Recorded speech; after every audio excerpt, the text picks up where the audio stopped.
we're beginning the second week of the high-level political forum, which is very important for people around the planet because it's actually reviewing the state of the Sustainable Development Goals in the countries that have volunteered to share their progress and also point out what are possible next steps to improve the sustainability and justice issues in the countries of the United Nations. Today is quite significant because the country of Laos will be reviewed at 3 o'clock. And when we look at the process, this process really does begin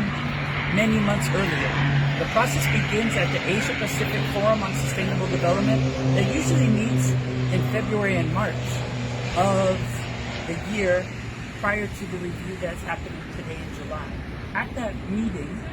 Laos has begun to participate, and we can say this year the government has participated more, but unfortunately it's at a very shallow level with just government organized NGOs, otherwise known as gongos. And there's no real communication participation, but they're getting better at meeting with the UN agencies about having a multi-stakeholder approach with many people being able to attend one-day conferences virtually. But the truth is we have to make sure that the Sustainable Development Goals apply to the people on the ground and ripple out from Vientiane throughout all of Laos. So we're here now before the actual review. The review of the 17 global goals will last for only 30 minutes. And so that is obviously not adequate enough to cover all of the challenges facing the country of Laos. But it's an important time in a way, I'm here with Dr. Bounthone Chanthalavong. She's a medical doctor. It's a way to do a health checkup of the country. So right now we'd have to say that Laos is on life support, that it's very ill, because the people, if you look at how they're doing for democracy, we've seen recent crackdowns where the people were met with tanks in the street for just coming to talk about the issue of transparency and accountability, which is SDG 60, peace, justice, and strong institutions. So we thought it was very important to bring the voice of civil society from the people in Laos, and we're here today at the high-level political forum. It's also, the last part we'll mention is if we can find good cities or communities, we will aim to do a voluntary local review in the future for those communities that have been able to organize that don't face severe persecution. But in our work, focusing on the Sustainable Development Goals or the global goals on the ground, we always work on safety. So here we are at the UN, and we'll be focusing very much on the 17 global goals in the 30-minute review of Laos that will take place at 3 o'clock today in New York City. สบายดีบรรดาท่านพ่อแม่พี่น้องลาวทุกท่านอยู่ทางในและนอกประเทศในทั่วทุกมุมโลกมื้อนี้พวกข้าพเจ้าคณะของการพันธมิตรเพื่อประชาธิปไตยในลาวร่วมกับท่านจสุคูเปอร์ผู้อำนวยการของสถาบันสิทธิมนุษย์ฮาวายได้เดินทางเข้ามาร่วมกองประชุมสหประชาชาติทุกท่านจะเห็นเนาะทางด้านหลังก็เป็นตึกสหประชาชาติเป็นกองประชุม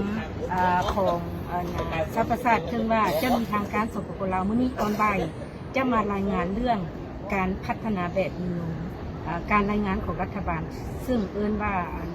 VNR ซึ่งว่ากองประชุมจะเปิดขึ้นในมอนี้เป็นกองประชุมระดับสูงของนักการเมืองของสหประชาชาติซึ่งคณะของพวกเขาจะเข้าร่วมการเข้าร่วมกองประชุมครั้งนี้มีความสำคัญยิ่งพวกเขาองค์การพันธมิตรเพื่อประชาธิปไตยในลาวในน้ำต่างหน้าให้แก่ประชาชนลาวผู้ที่ฮักของความเป็นธรรมฮักประชาธิปไตยอยู่ในและนอกประเทศเข้ามาร่วมกองประชุมครั้งนี้แม่นพวกเขามีจุดประสงค์อยากเอาข้อมูลความจริงที่เกิดขึ้นอยู่ในลาวว่าการพัฒนาที่บ่ยืนยงอยู่ในลาวนั้นเป็นอะไรเพื่อให้ทางสหประชาชาติเพิ่นได้รู้และบทรายงานของสปปลาวที่จะมารายงานดอกไม้แนวใดพวกท่านจะได้ติดตามรับฟังในขั้นต่อไปทุกสิ่งทุกอย่างที่พวกเราได้คิดเพื่อประชาชนลาวในทั่วประเทศของชาติลาวในทั่วโลกเพื่อให้ประเทศลาวเกิดการเปลี่ยนแปลงไปสู่ประชาธิปไตยมีการนับถือสิทธิมนุษย์ฉะนั้นอยู่ในการพัฒนาแบบยุ่งยงประเด็นสำคัญก็คือ SDG ที่ 16 ซึ่งเว้าถึงความเป็นธรรมซึ่งว่าพวกเราเคลื่อนไหวนั่นเพื่อให้มีประชาธิปไตยเพื่อความเป็นธรรมและสิทธิมนุษย์อย่างแท้จริงเชิญติดตามรับฟังข่าวพวกเราในขั้นต่อไปนี้ก็จะแม่นท่านมาร์คุสวิเซอร์ที่มันจะมารายงานให้พ่อแม่พี่น้องลาวทราบ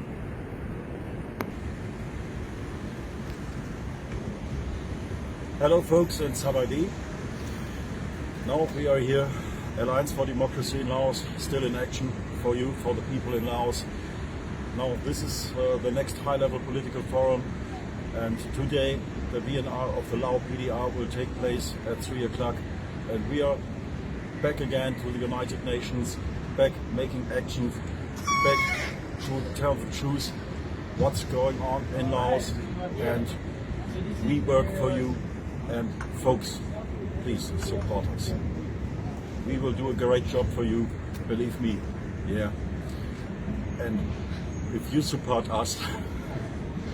everything will go better. Thank you so much. ท่านพ่อแม่พี่น้องเราทุกท่านมื้อนี้ก็เป็นวันที่17เดือนกรกฎาคมปี2024พวกข้าพเจ้าคณะของการพันธมิตรเพื่อประชาธิปไตยพร้อมด้วยท่านเจ้าสัวเปิดที่ปรึกษาของเราการเป็นผู้อำนวยการสถาบันสิทธิมนุษยชนพวกเรามื้อนี้เป็นมื้อที่ว่ามาเข้าร่วมกับประชุมมื้อที่3ของชาติประชาติที่จัดขึ้นอยู่ที่นครนิวยอร์กพวกเราจะเข้าร่วมมาตั้งแต่วันที่15เมื่อวานนี้ก็16มื้อนี้ก็17มื้อ18คณะพวกเราจะเข้าร่วมบางรายการมาคัดกรองกระยับมาสัมภาษณ์ข่าวที่มีพี่น้องเรามากล่าวให้พ่อแม่พี่น้องเราทราบว่าพวกเรามานิวยอร์กครั้งนี้มาร่วมกองประชุมสร้างประชาติที่เอิ้นว่ากองประชุมด้านการเมืองระดับสูงHigh Level Political Forum ที่เขาจัดขึ้นครั้งนี้มีทางการสปปลาวก็ต้องได้เข้าร่วมกองประชุมนี้เป็นกองประชุมที่เพื่อนให้รัฐบาลแต่ละประเทศที่เกี่ยวข้องกับภาคนี้ภาคการพัฒนาแบบนี้มารายงานว่าการพัฒนาแบบนี้มีปฏิบัติทั้งหมดแล้วนะมาฮอดเทอมนี้ก็เกือบครึ่งแล้วสันมโนเป้าหมายในปี2030เดือนที่2024ปฏิบัติ6 ปีไปปฏิบัติทั้งหมดเสร็จแล้วในโอกาสที่การสปปลาวมารายงานพวกเราองค์การพันธมิตรมาร่วมในนามองค์การที่ขึ้นกับรัฐบาลที่ว่าพวกเราเข้ามาร่วมกันองค์ประชุมครั้งนี้พวกเราได้มีการร่วมกองประชุมของภาค NGO ที่เป็นประชุมกันการปรึกษาหารือการร่วมพิธีการร่วมมือประสานงานของ NGO ในทั่วโลกร่วมมือกันในการเฮ็ดในการดันให้รัฐบาลแต่ละประเทศนั่นแหละรัฐบาลแต่ละประเทศมีการพัฒนาเรื่องเมืองประสานสานอันนั้นนอกจากนั้นพวกเราก็ยังได้เข้าอีเวนต์ต่างๆแต่ว่าอีเวนต์ที่พวกเราเข้านี่มันคันสิบ่หลายเนาะอันสำคัญที่สุดคือพวกเราเข้าในอีเวนต์ภาคนึงที่ใช้อีเวนต์เป็นเนาะแน่นกองประชุมของชาติประชาธิปไตยเป็น SPT 46ก็เลยควรเป็นภาคเนาะซึ่งว่าแม่นนักการทูตของสหรัฐอเมริกาเป็นเจ้าภาพจัดขึ้นภาคนี้เป็นภาคสำคัญที่สุดที่พวกเราพวกเราก็ได้ดูการเป็นวิดีโอสั้นการในกองประชุมมีการก้าวคำประสัยการสนทนาวิธีจะให้อะไรจะให้แต่ละประเทศมีการปกครองมีกว่าเป็นธรรมให้ประชาชนได้รับผลประโยชน์เนาะ SDG 16เป็นเรื่องที่สำคัญที่สุดที่ได้มีการปรึกษาหรือกันนอกจากนั้นพวกเราจะได้เข้าร่วมกองประชุมที่พระเจ้าเรียกว่ากองประชุมของฝ่ายสภาเนาะฝ่ายรัฐบาลที่มันจะเป็นตัวมาปรึกษาเลยกันแล้วจะเป็นอีเวนต์ที่กล่าวถึงเรื่องการช่วยเหลือของสากลที่เลยให้มันมีความโปร่งใส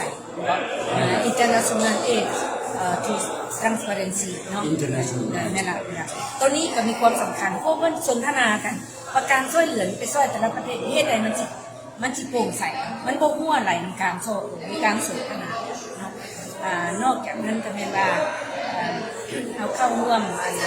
ภาควันนี้เราภาคตอนบ่ายข้าพเจ้าได้เข้าร่วมกับการมาคุยวิเศษเข้าร่วมภาคของกระทรวงสาธารณสุขเบาเรื่องเชิญช่วยเหลือในการพัฒนาแบบที่เพิ่นกล่าวมาว่า7 ตรึงดอลลาร์คนจะช่วยทั่วโลกในการพัฒนาแบบได้เบากันและการช่วยนี้มาเพิ่มเจาะจงหลายให้แก่องค์การและคุณเหตุใดมันจะไปถึงประชาชนพวกคนสนทนาทั้งหลายเพิ่นแนะนำเองซึ่งข้าพเจ้าเองหลังจากคนผู้สูงแล้วก็ได้ พบปะแบบพิเศษกับเลขาสารศาสตร์ห้องการเรื่องทุนช่วยเหลือก็ได้เสนอเขาเพิ่มว่าทุนช่วยเหลือการพัฒนาแบบมีมูลค่าไปช่วยให้แต่รัฐบาลมันก็ถึงประชาชนมันก็ถึง NGO ที่เป็น NGO ที่เคลื่อนไหวเพื่อจิตตัวอย่างประเทศที่เป็นการปกครองแบบเผด็จการที่สปป.ลาวปกครองแบบเผด็จการเงินไปให้รัฐบาลการซ่อโกงมันทุกอำนาจการปกครองของสปป.ลาว NGO ก็ไม่เอาไปซ่อยก็ไม่ NGO เรื่องการพัฒนาที่เรียกกับรัฐบาลแต่ว่าคือ NGO คือแบบพวกนั้นนะที่เคลื่อนไหวแบบ NGO ก็ขึ้นกับไหวหรือว่าพวกนักเคลื่อนไหวที่แท้จริงในลาวต้องได้เคลื่อนไหวแบบอิสระเขาเจ้าก็ได้การช่วยเหลือฉะนั้นในอนาคตต้องมีการแก้ไขเพราะมันกับกล่าวเลยนะโอ้จริงๆพวกมันต้องมีการปรึกษาหารือกันต้องพูดคุยกันหาทางแก้ไขข้าพเจ้าได้เน้นหนักกันทุกวันประชาชนที่ต้องการการช่วยเหลือนักเคลื่อนไหวเพื่อสิทธิมนุษย์เพื่อปกป้องธรรมชาติเจ้าต้องการการช่วยเหลือปัจจัยผ่านมานั้นบ่ถึงเจ้าฉะนั้นจะต้องมีการแก้ไขว่าได้พบปะกับผู้เป็นที่เป็นเลขาที่นี่และกันใน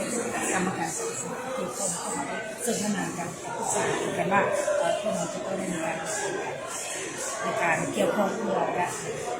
คุณครัวให้ได้ถึงไปช่วยนักเคลื่อนไหวคนไทยจากประชาชนและจะให้ท่านเป็นก้าวพวกมาท่านเป็นได้เข้าไปอีเวนต์พวกเราได้แบ่งกันเมื่อหลายอีเวนต์สำคัญท่านเป็นได้เข้าไปแสดงความเชิญท่านเป็นก้าวเราก็จะอะไรสบายดีทุกท่านแม่เราเนื่องจากว่ามีรายการอีเวนต์ต่างๆหลายรายการพวกเขาได้แยกกันไปแต่ละห้องบริยูนกันซึ่งข้าพเจ้าได้เข้าร่วมมือนี้ท่านก็สำคัญที่สุดเรื่องค้ามนุษย์อันนี้เราข้าพเจ้าก็ได้รายงานออกสายอีเวนต์ของพวกเราแล้วว่าเป็นยังเรื่องการค้ามนุษย์สปป.ลาวนี่มันโคตรเฮี้ยมแล้วก็มีทั่วทุกคนแห่งข้าพเจ้าได้แจ้งต่อสหประชาชาติว่าย้อนจากการปกครองที่ว่าเผด็จการแล้วสำคัญที่สุดมีเป็นเพิ่นเอามีอย่าง special zone เรื่องให้ที่ดินให้ต่างชาตินี่มาเหตุการพัฒนาอยู่เมืองเราครับเยาว่ามันโหดเหี้ยมที่สุดเรื่องสามเหลี่ยมทองคำที่ว่าเซ็นสัญญากับทาวเวอร์ transnational international ที่ว่า criminal organization ของเจ้าเวอร์เนี่ยเป็นนี่นะ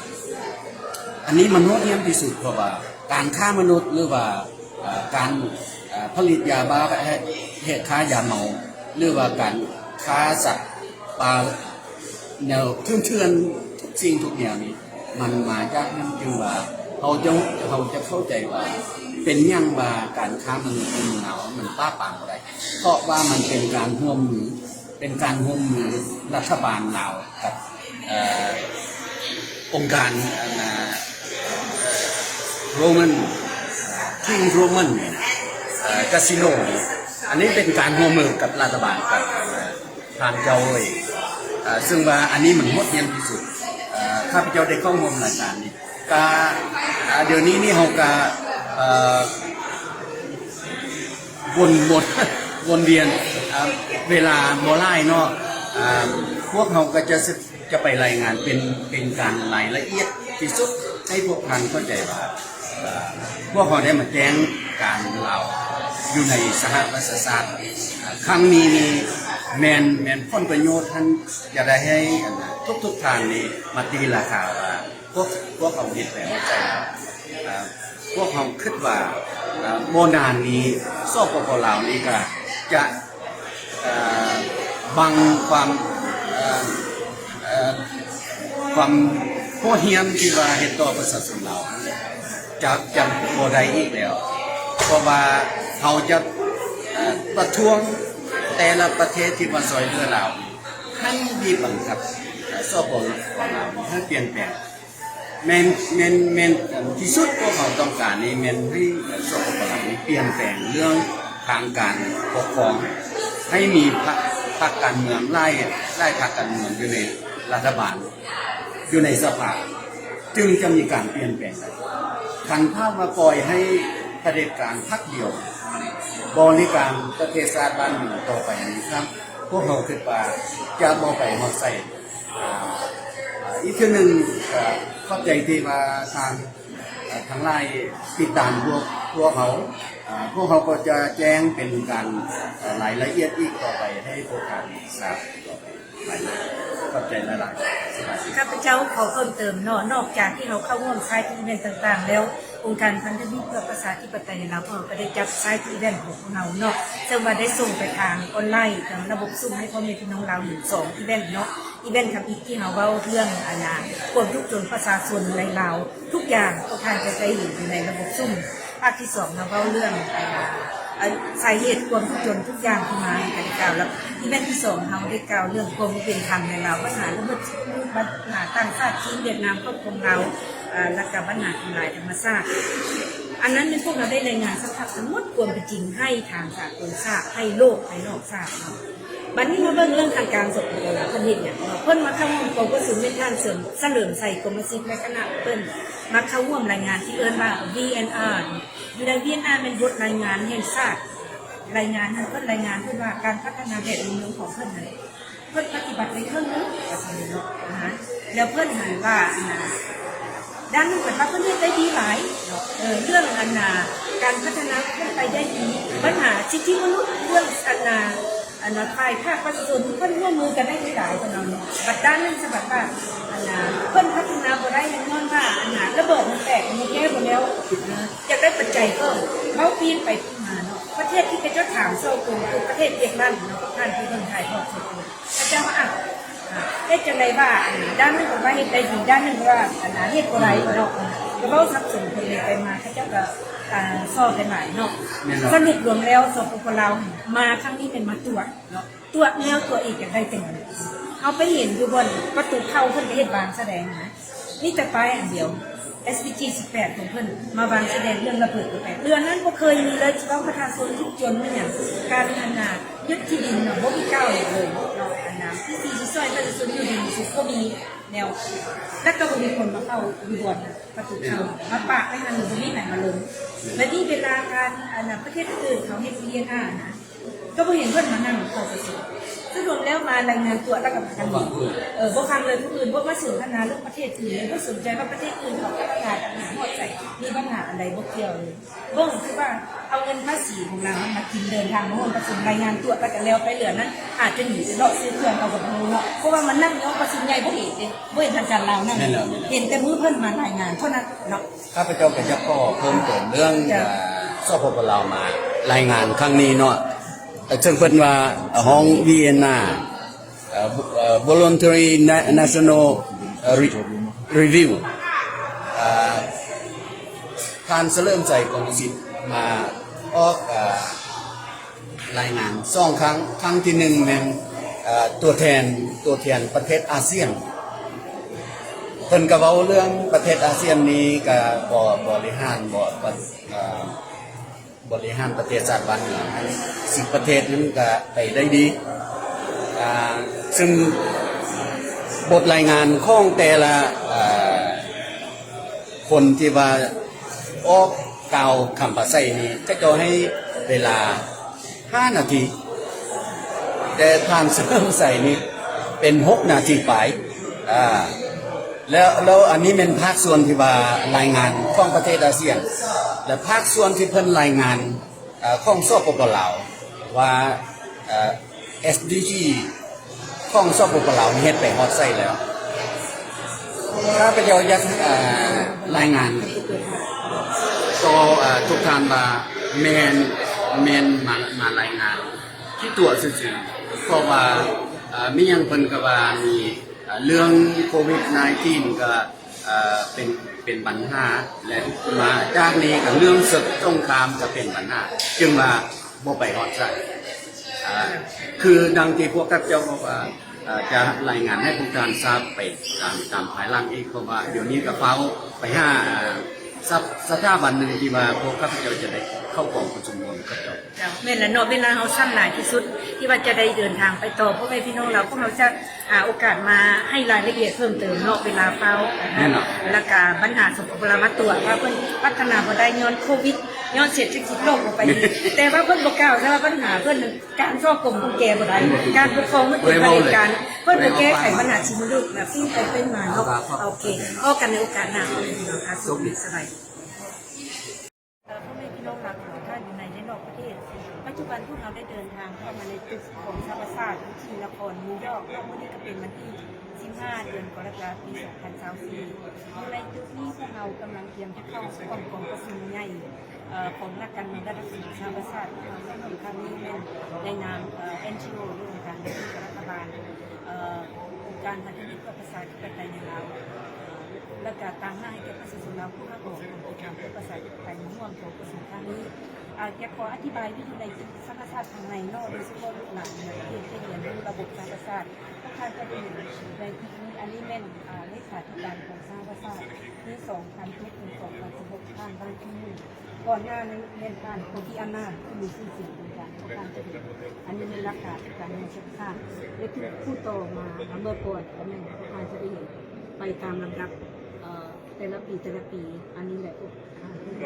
จะได้เห็นระบบของสารศาสตร์ว่าอยู่ทางในนี้เป็นอะไรแล้วพวกเราจะได้รายงานการเข้าร่วมกองประชุมให้แก่พ่อแม่พี่น้องเราในข้อต่อไปขอบคุณใจ Aloha. We are now inside the UN headquarters, and we're here with the former Secretary Generals. You can see there's this collection of Secretary Generals on these rugs that feature all of the Secretary Generals since the beginning of the creation of the UN in 1945. While the main voluntary national review is what most people love to participate in, and it's where you're actually able to have a spotlight report written by civil society, but also an examination of the government report. What also happens is a lot of side events. The side events take place in the morning, in the lunchtime between 1 and 3, and then also in the evening again. And at the side events, that's where you're allowed to dig deeper into each of the 17 goals. The first goal, of course, being no poverty. Second one, 0 hunger. 3, good health and well-being. 4, looking at quality education. And 5, gender justice. There are side events that cover each one of those goals, plus clean water and sanitation, and looking at clean energy for number 6 and 7, and 8, 9, and 10, looking at the important aspect of decent work and economic growth, looking also at livelihood, looking at innovation and infrastructure, and then, of course, what's really important is looking at reducing inequalities, because that's really the core of all of our issues, looking at equality and equity on top of ecology. And then, of course, 11 and 12 is looking at sustainable cities, which is so crucial because so many people live in cities where we have to concentrate at the small local level. Then, of course, 12 is responsible consumption and production, what we do, how we live, and how we can hold corporations accountable as well to come up with a circular economy. And then 13, 14, 15 is all about the environment, our Mother Earth. That's looking at climate action, life below water, and life on land. And that's really what many people are concentrating on to show these important issues as we're facing a planetary crisis. 16 is peace, justice, and strong institutions, and we know we need an Earth democracy. We have to have vibrant political institutions that allow everyone's voice to be heard. And 17 is the essence of all of our actions here, and that's partnerships, creating new partnerships with one another to make a difference on 3 levels, at the community, in our capitals, and at global civil society. So there are many side events. Today there'll be a couple that focus on Laos, so you can look at 2 of those. And then there's other ones also looking at the Pacific, as there are many Pacific Island countries being reviewed this year. Palau, Vanuatu, Solomon Islands, and Samoa. So a lot going on this week at the high-level political forum. Also, there's a lot on voluntary local reviews and sub-national reviews. So many different events going on. We're so glad you can join us to participate in these.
day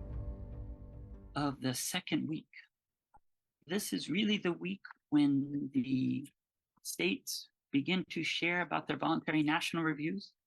and we really have a deeper dialogue UN 2030 agenda. Today is a historic day because Laos will be presenting its voluntary national review, and we are here today with the civil society represented by the Alliance for Democracy in Laos to look at some very important issues.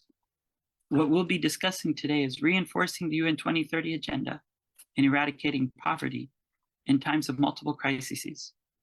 When we look at what we're facing, there's definitely a climate, cultural, biodiversity, and many other aspects. One could even say a moral one. And we'll be looking at the effective delivery of sustainable, resilient, and innovative solutions, and looking at what the people of Laos are doing to raise these issues and see what's possible. We'll begin by looking at the global goals that are reviewed and hearing from the leaders that will share information directly provided from the communities on the ground, as well as those civil society coordinating campaigns that challenge the current regime's autocratic practices and deny their access to basic human rights. I will first go to Bounthone Chanthalavong-Wiese and ask her to share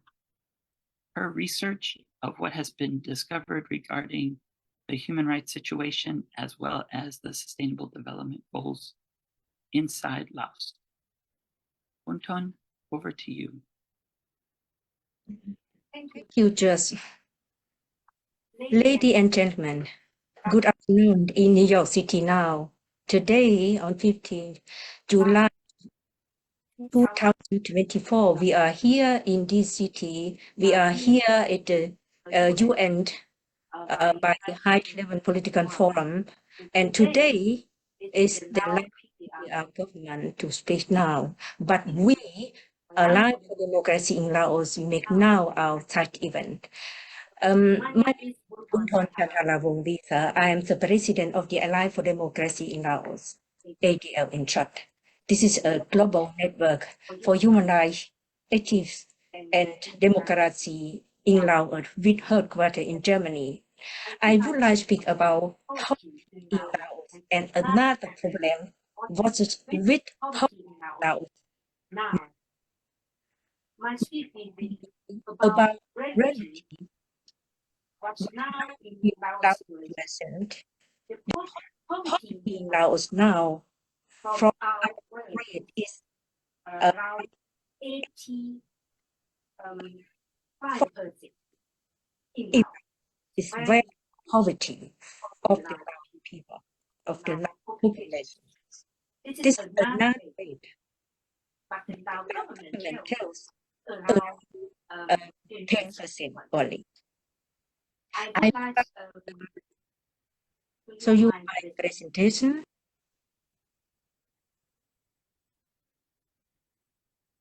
I can share you now our presentation. This now.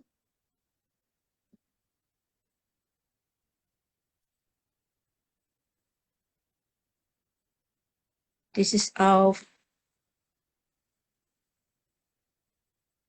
instrument. And the next one is now. You see the picture now. About big building in a big city in Laos. You can in many cities. Another one in many districts in Laos, you see the people are very poor. The children, they don't have shoes. The family, they don't have house to live. The big problem in Laos is land grabbing. Land grabbing in Laos is mostly from foreign investors, from Chinese and Vietnamese. Around 50% of land in Laos now is by foreign investors. This is the big case of mega projects, large projects of connection with the establishment of special economic zone, made the job not other income opportunities are increased for the people of Laos at the location of this project, like too many dams, too many dam building in Laos. I would like to speak about land grabbing is the big problem for the Lao people now. The people don't have right of press, they don't have right to speak. The government tell the people have every right, but in reality is the fool. The next one, the school in Laos is not only in Vientiane capital to carry this school in many cities. You can see the children don't have material. You can see education in Laos is currently inclining the most recent way that teacher decide education, especially the volunteer teacher. Some of the teachers who have been working for 10 years without a salary have left the school. The problem of education is that there is no quality Between rural school and urban school. The condition of the school in the rural areas are that number are found is very old. The next one, you can see the street of Vientiane capital. This is capital of the Lao PBI. You can see in a rainy season, is very for the people in this country. Laos has 30,000 kilometers of coast, but only about 1,700 are paved. You can see during the monsoon season when the rain falls from May to October, like this picture. The next problem in Laos is corruption. Corruption in Laos is level of the corruption. there's too much human trafficking and too much problem. That problem In Laos Laos is is not only the products brought in Laos like I mean, it's mostly from economic zone, especially in Bokal province, the next casino in Bokal province, and another two run by a Chinese investor with connection to government officers. You can see on this picture. Our development strategy that involve population in development planning. In rural areas to make sustainable and effective improvement in in their living conditions by promoting rural development and supporting institutions and who to assume the responsibility on all fostering national development. Next one. For sustainable natural resource management, expansion of the local economy, and building by with organization and social services. Next one. Development strategy aims to reduce poverty and achieve different development through coordinated misuse in rural infrastructure, health and education. Next one. Likewise, corruption become this of the population in the awarding of projects seem unavailable because only it will use its guarantee. next one.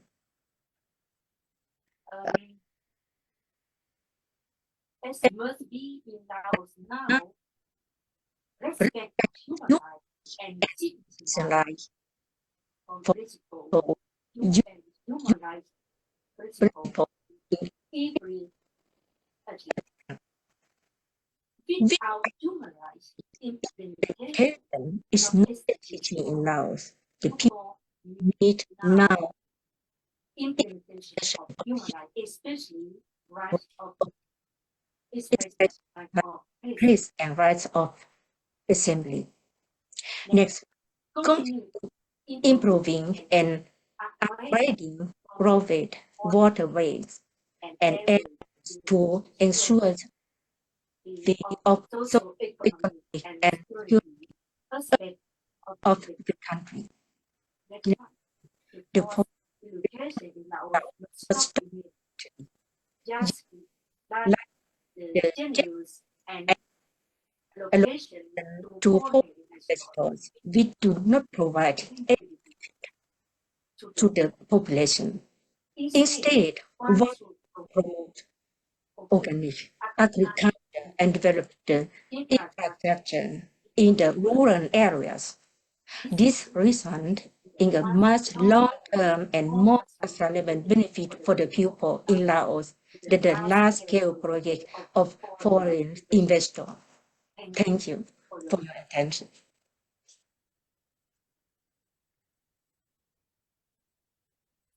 Thank you so much, Bounthone, for that overview. And it really does show the interconnectedness of all the issues. As we look at what's happening in Laos, we can see how the situation is very much interconnected. When you talk about the education and the teachers not being paid, that's one important aspect. The other is the youth and the children who are in the schools feel that there's no future. So many, of course, have been leaving and not in school and actually migrating to other countries such as Thailand in search of opportunity. So we must, in a way, build a culture of trust, but also believe that something is possible for the future of Laos and the people can stay. What is alarming, of course, is as we're doing our side event here prior to the actual voluntary national review, we know that for 30 minutes, Laos will be giving quite a different picture, talking about engagement and much more happening. And the truth is, they have done more than the last time, but there's nothing of substance that has changed the situation for the people on the ground. And that's why it's so important for you sharing the examples of what's going on first and foremost at the schools, because we know that's where the seeds of the future for the country are planted and the dreams of the youth, but then also the examples of the dams that are built and the ecological environmental destruction. We see too often people trying to stand up to save their land from other practices and moving in the wrong direction. And finally, the economic zones that you were sharing are really examples of just the opposite of what the Sustainable Development Goals stand for. Those economic zones go against the principle of leave no one behind, because only a select group has access and is able to then maximize profits and exclude people from their homeland space. And the other side, of course, is people cannot be able to be part of the solution as they're left out. And those that are furthest behind are definitely not first, but even fall further behind with the government's action. So we appreciate you bringing up those aspects. And it reminds me of the side event that we just came from, the one that was looking at the road to financing or development. When you look at what they were describing, they're laying the groundwork for really transparency and to make sure that people could be aware of.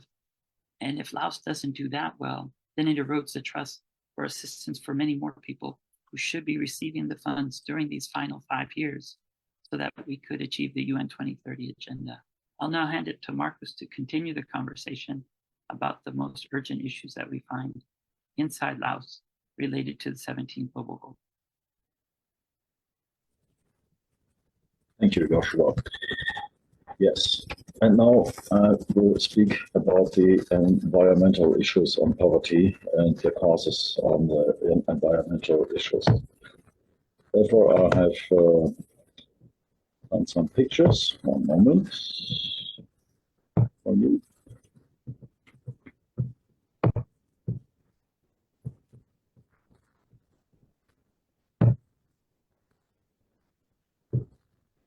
So I hope you can see it very good. Poverty in our times came from different reasons. The main reasons is environment destruction and the climate change in our time. So in many countries around the world, the people has to fly. And so we got the so-called climate refugees. An important tool for preventing waves of refugees is therefore good environmental and climacy politics. It should be clear to everyone that climate problems do not stop at national borders. I'm talking about a small landlocked country in Southeast Asia whose mischief environmental policies have an impact on the entire planet. Forest cover in the country of Laos decreased from 49.1% in the year 1982 to 40% in the year 2023. This is less than 70% of the forest cover several decades ago. In conjunction with further industrial activity, the decline in forest cover has transformed the country from a carbon sequester into a net issuer in the year 2000. Massive logs are moving to Vietnam every day, but it is absolutely prohibited for the people to use some wood for building houses.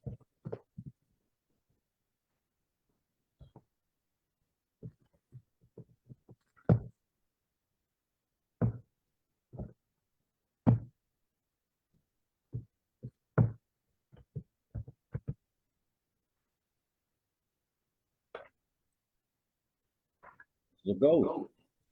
for countries all around the globe to take action to combat climate change, and it's the overall goal of the strategy is to ensure climate change adaptation and migration, to promote sustainable economy development, reduce poverty, protect public health and safety, enhance the quality of nature, environment, and enhance the quality of life for all Lao people. Once again, the Alliance for Democracy in Laos, led by Dr. Bounthone Chanthalavong-Wiese, together with its members all around the globe, protest against the one-party regime of the Lao People's Revolutionary Party, led by President Mr. Thongling Sisoulith, of the fake report to the United Nations Charter Sustainable Development Programme dated on March 29, 2023, by the following protestation. The impacts of deforestation in Laos, whether it was from legal to illegal logging, or from the unlimited constructions of dams, as well the concession deals of mining natural resources to foreign investors, and the concession deals to special economic zones all over the 18 provinces in the country since the seizure of power by the Pathet Lao in December 2nd, 1975, became the profile of the country in danger of climate risk of several catastrophes. Climate risk country profile Lao PDR, Asian Development Bank, as it in 2021. This climate risk profile offers several key messages regarding the climate risk future of the Lao, including: first, Lao PDR faces protecting warming by 3.6 centigrade degrees by 2090 against the baseline conditions over 1986 to 2005 under the highest emission pathway. Second, Lao is amongst the most vulnerable countries to protect climate change trends, as its communities face significant climate-related hazards are expanded by poverty, malnutrition, and high exposure of poor and marginalized communities. Third, a significant adaptation effort requires to address reductions in yields driven by protected increases in the incidence of extreme heat during the growing season of staple crops such as rice, particularly for poorer communities operating subsistence and rain-fed agriculture. In conclusion, the international community must recognize that the communist regime of the Lao PDR and also any authoritarian regime all around the globe practice the same tactics of repression, corruption, and suppression against its own people. Therefore, must act as a mediator in order to protect the environment and prevent the catastrophic consequences of the activity of violating the rights of the environment, which usually involves the violation of human rights as well. The Alliance for Democracy in Laos can act as a Lao government's opposition party in helping the people in Laos to get their fair share on country's wealth and prosperity. So therefore, we recommend at first, a capacity building on all levels of government would greatly support improved awareness and help generate accurate information and data on climate change and appropriate strategies in the country. And a second one, the fully implementation of the Lao National Strategy on Climate Change from 2010. That means agriculture and food security, forestry and land use, water resources, energy and transport, industry, urban development, and public health. The mining and logging operations are depending in natural resources of the country, which Laotians regard as national treasures, causing the process devastating and irreparable damages of the environment, along with a multitude of dams with and the length of the Mekong rivers and its tributaries. Mining and logging have already scared the once pristine beauty of Laos' natural landscape. They will end up destroying the biodiversity and ecosystem of the country. The giant Xayabili Dam is being, despite the reservation and warnings of international environmental groups. The experience of Nam Tung 2 shows no achievements of the benefit as forecast by the government, but the just contrary. I will adversely affect not only the people of Laos, but also of Thailand, Cambodia, and Vietnam. It is estimated that the food supply from fishing, rice, farming, and other water sheep farming and forest plants and animal foods of over 50 million people will be at the risk along with their habitat. The problem of poverty will only grow if the government continues with policy where corrupt deals have threatened the land held by rural communities, says a Laotian grassroots campaigner for rural people. Land is their life, their blood.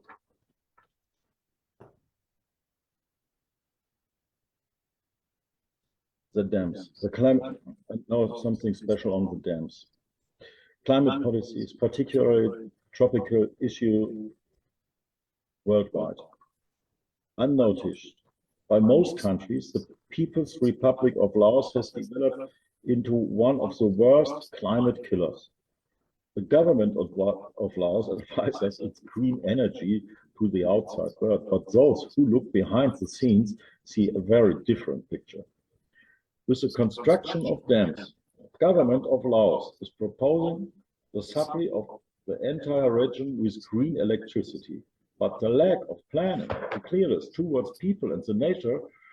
has led to the almost devastating natural disasters in Southeast Asia's history. In addition to the 97 completed dams, others will follow with a total of around 300 dams planned in the Mekong region. But it seems that the Lao government is ignoring all its recommendation of international experts. After 11 dams were completed in China, in Laos, 6 of a total and 11 of a total has planned last years under the construction differently onto the Mekong.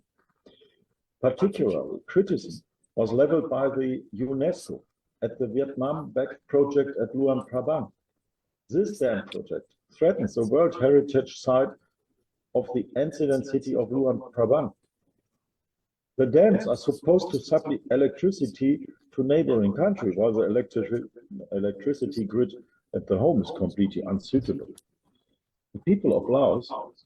have to buy electricity at the high cost to neighboring countries that buy electricity from Laos. The people of Laos, they have to buy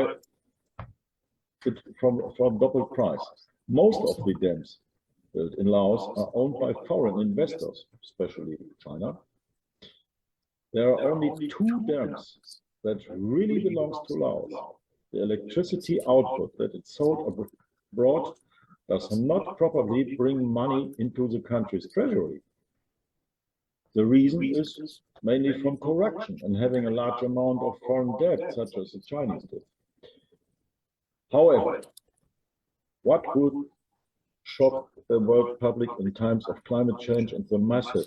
natural disasters that have happened in recent years due to the construction of the dams, since then flood disasters and massive dry up the rivers has aftermath, the consequent rhythm on the unprecedented scale. In the Mekong region alone, the livelihood of 50 million people I've mentioned are in danger. And then what's the follow-up? Dam disasters. For an example, April 2020, a working group of the UN experts from the Human Rights Council called on both governments and affected companies to take action against the ongoing human rights violations against the victim of the 2018 dam disaster at the Khamphene Souvannsane hydroelectric power station. This flood that killed 71 people and left hundreds of thousands of people homeless since today. They also demanded that members of the local community, including tribal people, continue to receive adequate compensation, who are still housed in substandard makeshift shelters with little privacy and inadequate access to food, water, medical care, sanitation, and land. According to the UN experts report, the government of Laos and the companies has not fulfilled their promise to repair the damage. The government of Laos still blocks, in many cases, prohibits the settlement of those affected. There's also no timetable for any relocation by the authorities. The proposed compensation is also completely inadequate. All experts confirm that the promises made by the government has not been kept.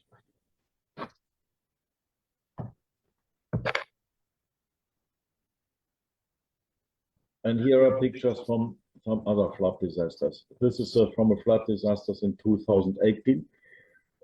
affected the following provinces: Attapeu, Odekhamsat, Champasak, Huapan, Khammouan, Luang Nganta, Luang Prabang, Udomaksai, Savannakhet, Vientiane Capital, Siam Buli, Siam Kuang.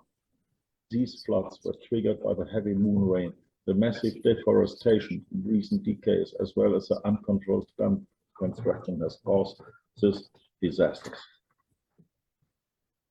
But now, let's speak about the solutions. There are many things that Laos has still in abundance. It's a lot of sun, plenty, and wind, and a lot of inhabited land. These areas could be used excellently for wind farms, which can then replace the destructive dams. In Germany, for an example, more households are using solar energy by installing photovoltaic systems on their roof. We all know that the typical German weather with lots of rain and clouds and usually less sun than in South Laos. But it works. And we believe that it will work better in Laos. So it is one very, very easy solution for a good climate and energy policy for Laos. This is what we recommend. Stop the dam building, replace it through other energy sources like the wind parks or the solar panels or others. We recommend more study on the negative impacts on hydropower development in Laos as well as in Mekong Basin countries should be carefully undertaken. And we recommend priority should be given to the satisfaction of basic needs of the people, development and using water resources. And we recommend economic development in Laos should not leave out rural poor. So this was my presentation.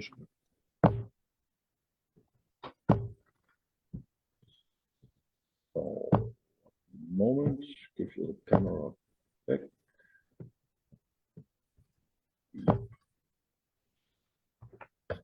Thank you so much. Thank you, Marcos. Appreciate very much the points that you raised. And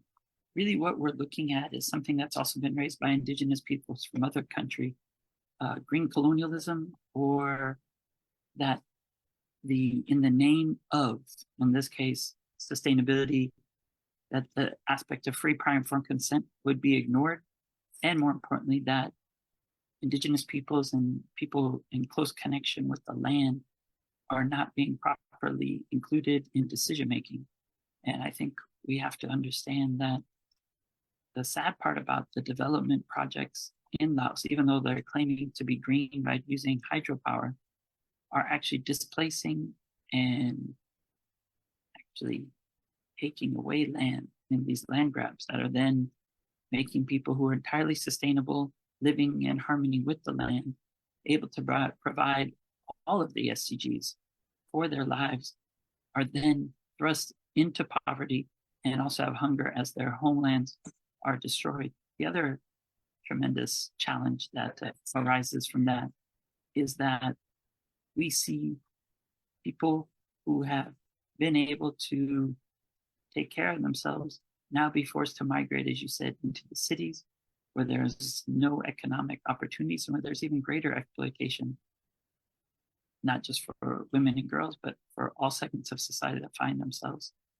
in the cities where there are no social nets and to be able to support and protect people. So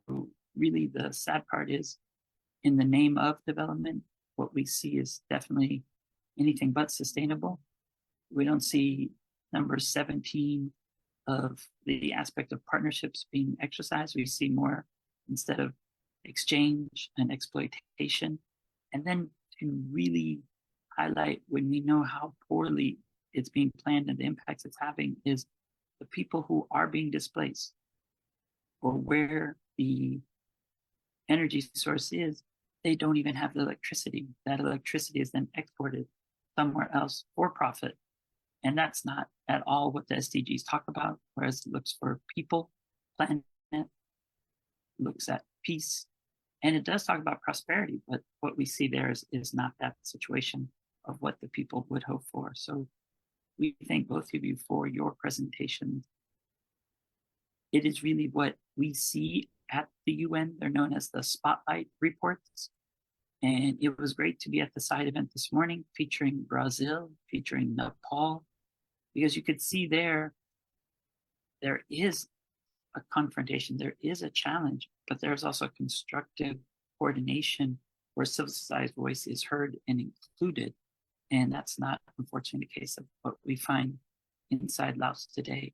So we will hear the government of Laos claim how well everything is. We also know they'll talk about SDG 18 on landmines, the one that they've made as Laos's national SDG 18 of landmine removal. But then even that one, we see, unfortunately, that is used to generate funds, but then there's no accountability of how they're being removed and the ground that then is available for farming and for the needs of its people. I think the most important point that sticks out is what you're sharing, though, about the solution. We can actually create a Laos that is in harmony with the Paris Agreement on climate change,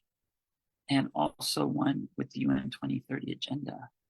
But that is not the situation of what we find. And we know from the information provided by civil society that it's a dire circumstances. We see an increased militarization as well as a police presence wherever the people of Laos begin to share their concerns. And so we find ourselves now of what can we do? Where can we go? And we do believe, as you talked about with wind, it can be done in the right way. The just transition from a fossil fuel, oil-based economy of coal and gas can go to a green one. And as you brought up, and we all know, Laos is a little warmer than Germany and can definitely be able to provide alternative renewable energy models that do not displace, that do include the voice of the people, and more importantly, provide. So what we have to do as we look at the process is a decolonization of the energy system, a decarbonization from the oil and gas and metals, a decorporatization because so many corporations are there, but then also a decentralization where we could then look at maybe one day of voluntary local review for the people of Laos as we look about what is happening and where we can go. So we thank you for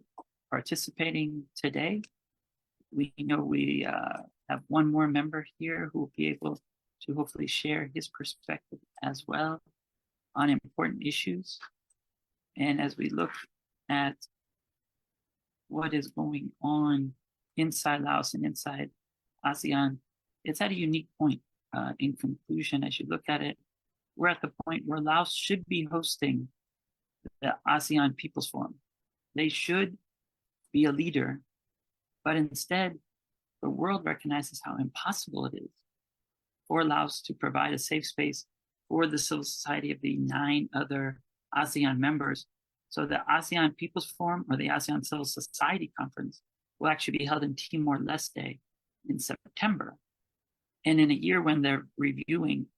their VNR, of course, this would be a great time to bring all together and to begin heading in the right direction. But instead, we see that there's no conference of civil society inside Laos, and that all the NGOs recognize, plus the governments, that the conditions are not so that it would want people to bring people back together. So we thank everyone for joining us today at this important side event. We were looking today at the important aspect of reinforcing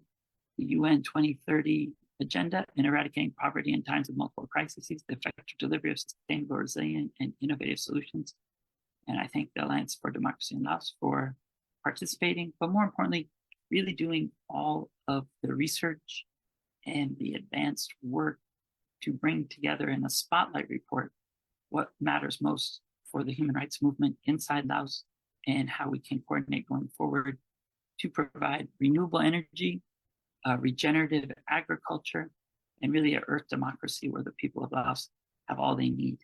and are able to provide for their people. So thank you so much.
Today,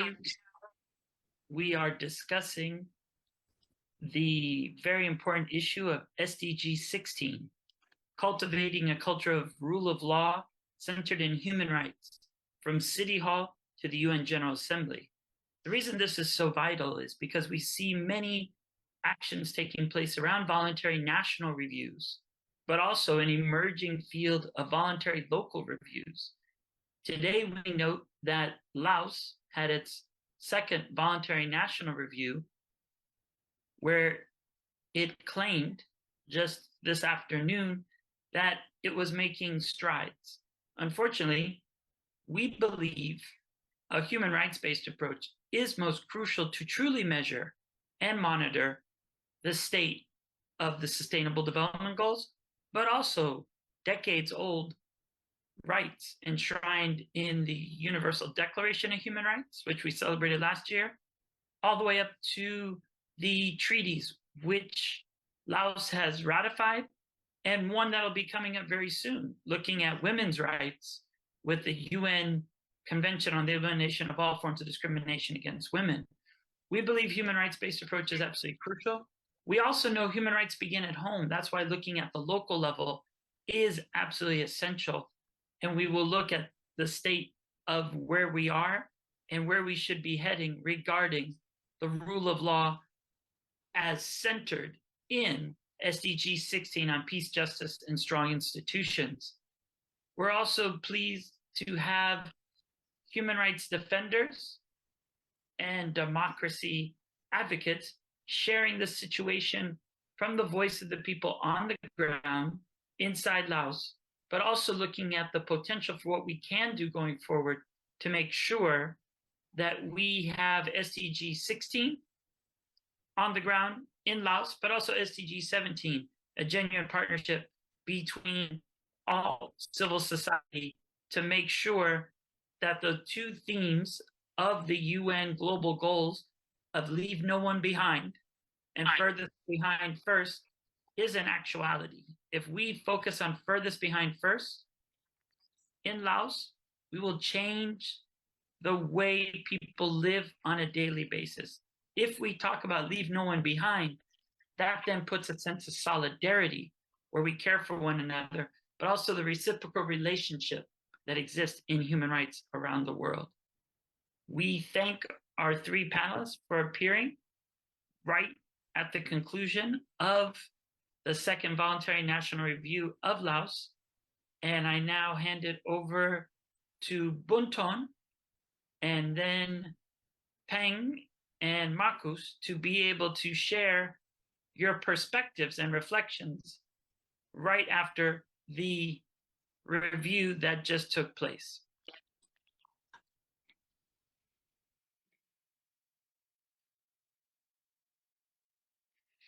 Thank you, Joshua. Good afternoon. Greeting from New York City, USA. Today, July 15, 2024, we are by the HLPF High-Level Political Forum 2024. We are here in this city, and now we make our event. I will talk about SDG 16, especially human rights situation in Laos. Now, we heard the Lao government tell about human rights will be every be good in Laos, but see in reality another. First, I would like to tell about my person. My name is Bounthone Chanthalavong-Wiese. I am the president of the Alliance for Democracy in Laos. This is a worldwide network organization for human rights and democracy activists for Laos with headquarters in Germany. The government of the Lao PDR has accepted the Agenda 2030, but we see that there is no development in Laos to reach the SDG goal. On contrary, we see that the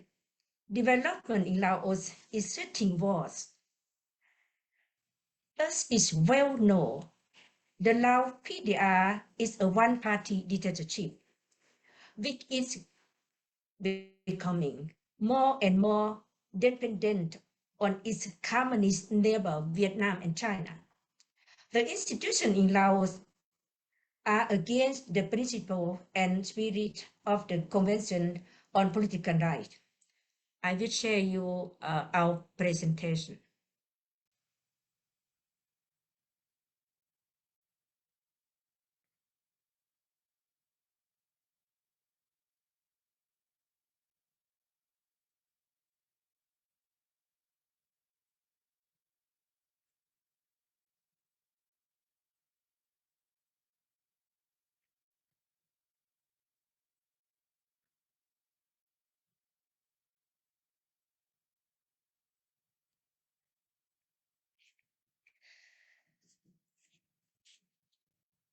According to the Laos Constitution in Article 3, Laos is one party dictatorship with no freedom of assembly, no freedom of speech, or no freedom of the press. Anyone who peacefully protests for freedom and against conditions in Laos will be punished for either terrorism or defamation with imprisonment for up to 20 years plus a fine. A disturbing development is the current crackdown on the internet and social media since the decree number 327 and other has been interact. It is hardly impossible to criticize the government or the party. Plus decree number 317 and the citizens of Laos verily dare to stand up for their rights. As a result, the rule of law of the country is in danger. Decree number 238 prevent the work of NGO in Laos. The government of Laos PDR claimed that more NGO work today than ever before. But in the fact is that neither human rights organization nor political NGO, as well as in Laos, was raising critics are treated like criminals. I would like to speak about the human rights activists or dissidents are murdered or disappear without any police investigation. On the contrary, the authorities repeatedly forbid the victim, relative and friends from commenting on the cases. Here are some current cases. You see this picture. Mr. Chilikam Saisompon is a member of the Alliance for Democracy in Laos. He is the reporter of the information about the oppression of government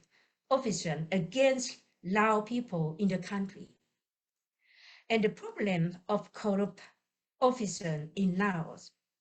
He went to get a passport to prepare to come to Bangkok for training on human rights issues with our organization.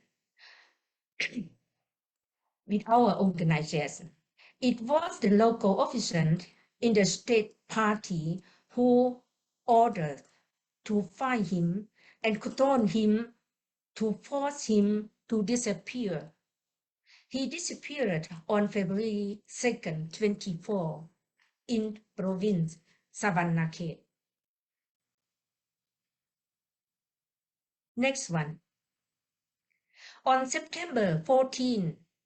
2023, the representative of the ADL in Laos, Mr. Maithong Savannsane,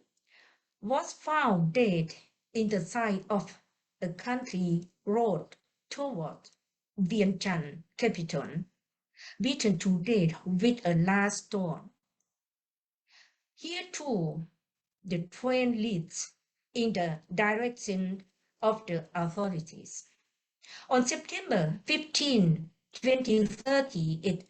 7 a.m., residents of Pheng Sacksady village in Saitani district, Vientiane capital, found the body of a motorcyclist near the main road of Vientiane capital. You see in this Facebook post on September 2030. 2023. 2023, yes. The next one. Killed of human rights activist Bounthone Chanthalavong-Wiese. On May 17, 2023, ADL activist Bounthone Chanthalavong-Wiese, living in exile in Thailand, was murdered on a country road by members of the Laotian military. He is our member too. You see here, he was accepted by the UNHCR in Bangkok. Plan to go to Australia. And to go to Australia 1 week ago. Next one. The assassination of Chad. In April 2023, an assassination attempt against human rights activist Anosa or Czech Luang Supom takes place in Bounthone village, Chanthaburi city, Vientiane capital. The regime critic survived the attack, seriously injured, and was taken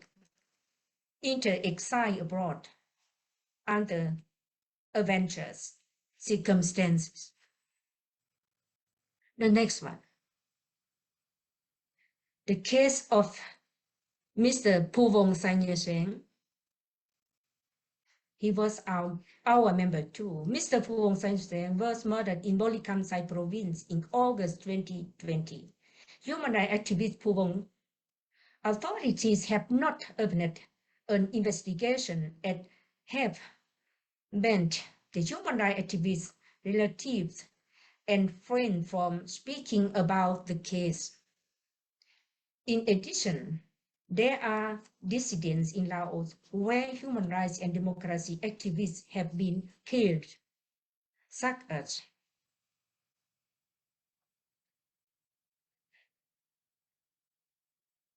you see here the next pictures. 3 Lao blogger, Mr. Sompon Pimason, Ms. Lord Khamphene and Mr. Sukanjaitas. The case of 3 internet bloggers, Lord Khamphene Souvannsane and Lord Khamphene in 2017 was particularly exemplary here. Sompon was sentenced to a 20-year term and was fined 210 million kip, this is $26,000.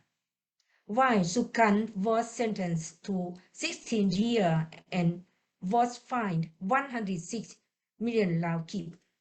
Lord Kham was 12 years sentenced and was fined 107 million Lao kip. However, another human rights activist have also been arrested in certain years for criticizing the government or authorities. You know about Miss Huay Hương Sanyari or Muay. She was sentenced up in 2019 for 5 years. For her video, she posted critical of the government and disappeared from Sombat Sompon in 2012.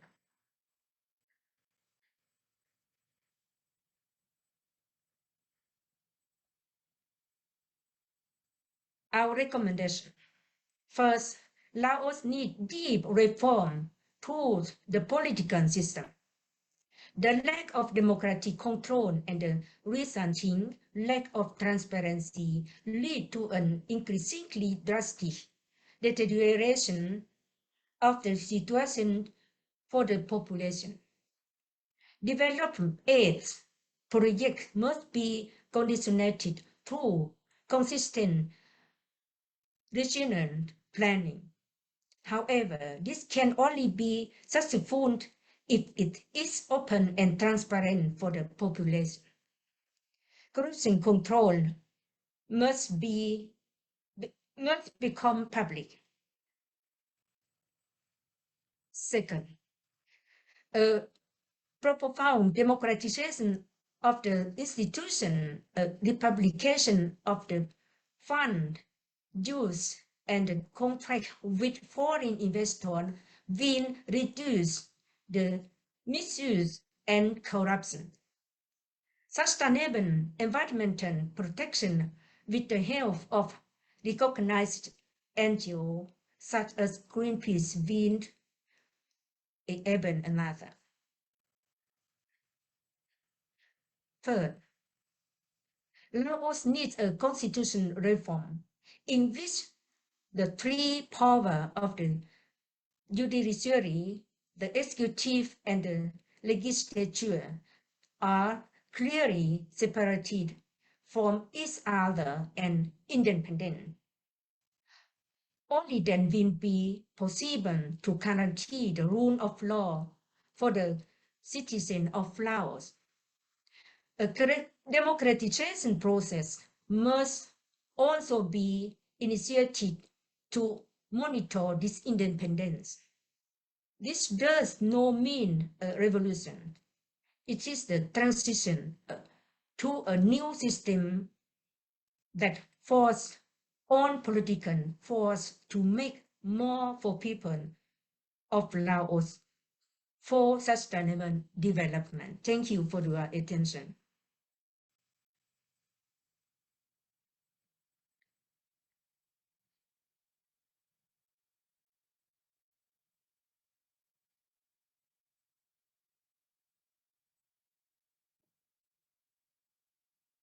Thank you very much, Bounthone. I was looking forward to going straight to Pheng, but I think it's good to reflect a bit about the comments that you've made, because it really does focus on the alarming, disturbing trend that human rights defenders are intentionally targeted.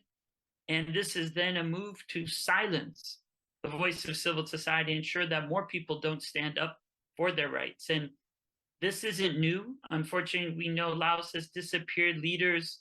since Tu Bi Lifong and his generation in 1975, where people still do not know where the remains are of their loved ones. We know that continued as well, even through Gorbachev's era, where you had very wise agriculture and economists sharing ideas of reform in Laos, who were multiply detained and arrested for very long sentences just for advocating for a better parliament and a better system of governance. And then, of course, we saw most recently, 2012, you can see Sombath Somphone, who was not a radical activist in any way, who organized events that were geared towards educating people about agriculture, looking at regenerative agriculture, bringing together video and social media to educate people about how to be active and make a difference in their villages, as well as in Vientiane. He focused on that entire space. And of course, we see now people that go to do small human rights trainings to be able to participate closer to home. In Bangkok, where the Asia Pacific Forum on Sustainable Development is, and where they have regular meetings of the regional office of the UN, that there are reprisals, a very serious call where people who come to the UN to participate then have to fear returning home. And we see many groups standing up against reprisals. And we believe we must probably approach the UN Secretary General about the situation of reprisals and the rise. We did see the High Commissioner for Human Rights also discuss his concern for the state of human rights inside Laos upon the most recent visit. So we thank you for addressing, and we honor the lives of the people who were bold, who were brave, who believed in a better and more beautiful Laos. And so we see, as we're talking about, these are people who are very much involved at the city hall level, at the local level, trying to make sure that the people are asking for what they care about and that their concerns they raise are honored and upheld. We'll now pass it back to you and Pheng to be able to share a bit about your first day impressions here at the UN High Level Political Forum, seeing what's going on with the actual voluntary national review, and also the various side events where you really see a vibrant civil society coming together around the world to see how we can use SDG 17 to partner better. Go ahead, Pheng. Sawadee, Excellencies, dear colleagues, ladies and gentlemen, Rodney Pheng Sacksady is my name, President of the Alliance for Democracy in Laos, Chapter Australia. Welcome to 2024 High Level Political Forum, HLPF, on Sustainable Development here in New York, USA. I call it the Unsustainable Development Goal, Lao People's Democratic Republic, Lao PDR. Nothing at all sustainable. After the seizure of the power from the Royal Laos by the Lao People's Revolutionary Party, LPRP, Laos has declared to become a Marxism-Leninism communist country on the 2nd December 1975, run by the one party, and declare itself to be Lao People Democratic Republic. Nothing is democratic and republic in Laos now. Everything is owned by the puppets Lao People's Revolutionary Party. I call it a new form of colonialism by Vietnam, China, and Russia. For the lack of initiative, government officials teams by the puppet Lao. Since then, education systems have gone backward, and the economic and social development system have failed. And most importantly, there was no rule of law to prevent human rights and combat corruption. Since then, no one can be accountable for the atrocities and genocide committed by the communist Lao, who killed hundreds of thousands of innocent people from the Royal Lao government, including the king and queen and nearly all of their family members. Why did I put the title of this article, the Unsustainable Development Goals, Lao PDR? Because no real development goals are being developed according to the traditional values of the Lao people, who are mostly artisanal, farmers, and small-scale miners. The invasive practices in mega projects in the dams buildings, the acquisitions of all lands to private investors for farming, for special economic zones, for the casinos all over the country, and for the smart cities only benefit the corrupt politicians who seem to work as puppets to Vietnam, China, and Russia. What has Vietnam brought to Laos? Vietnam has brought to Laos this unique and bizarre Lao-Vietnamese Treaty of Friendship between two Vietnamese, Nguyen Kai Song or Kai Son Phomvihan, Lao Prime Minister, and Pham Van Dong as Vietnam Prime Minister. What had China brought to Laos? China has brought the Belt and Road Initiative, BRI, Laos-China Railway, and plenty of debt traps initiative in borrowing money from China that are hard to pay back, as well as toxic chemicals put in the Laos soils without proper disposal treatment. And China has brought a lot of briberies for corrupt officials to clean up the country's natural resources. The worst thing that China has brought to Laos to destroy Laos economically, socially, and environmentally was the King Romance, the lawless playground of the Laopedia. King's Romance is the glitzy centerpiece of the 10,000 hectares Golden Triangle Economic Zone, a joint venture between the Lao government and the Hong Kong registered King Romance Group. Since signing a 99 years lease in 2007, King's Romance has spent hundreds of millions of dollars transforming this remote corner of northern Laos into an oasis of hotels, shops, massage parlors, and banquet halls, all dominated by the casino's colossal Golden Crown. In January 30, 2018, U.S. Department of Treasury sanctions the Zaowei transnational criminal organization.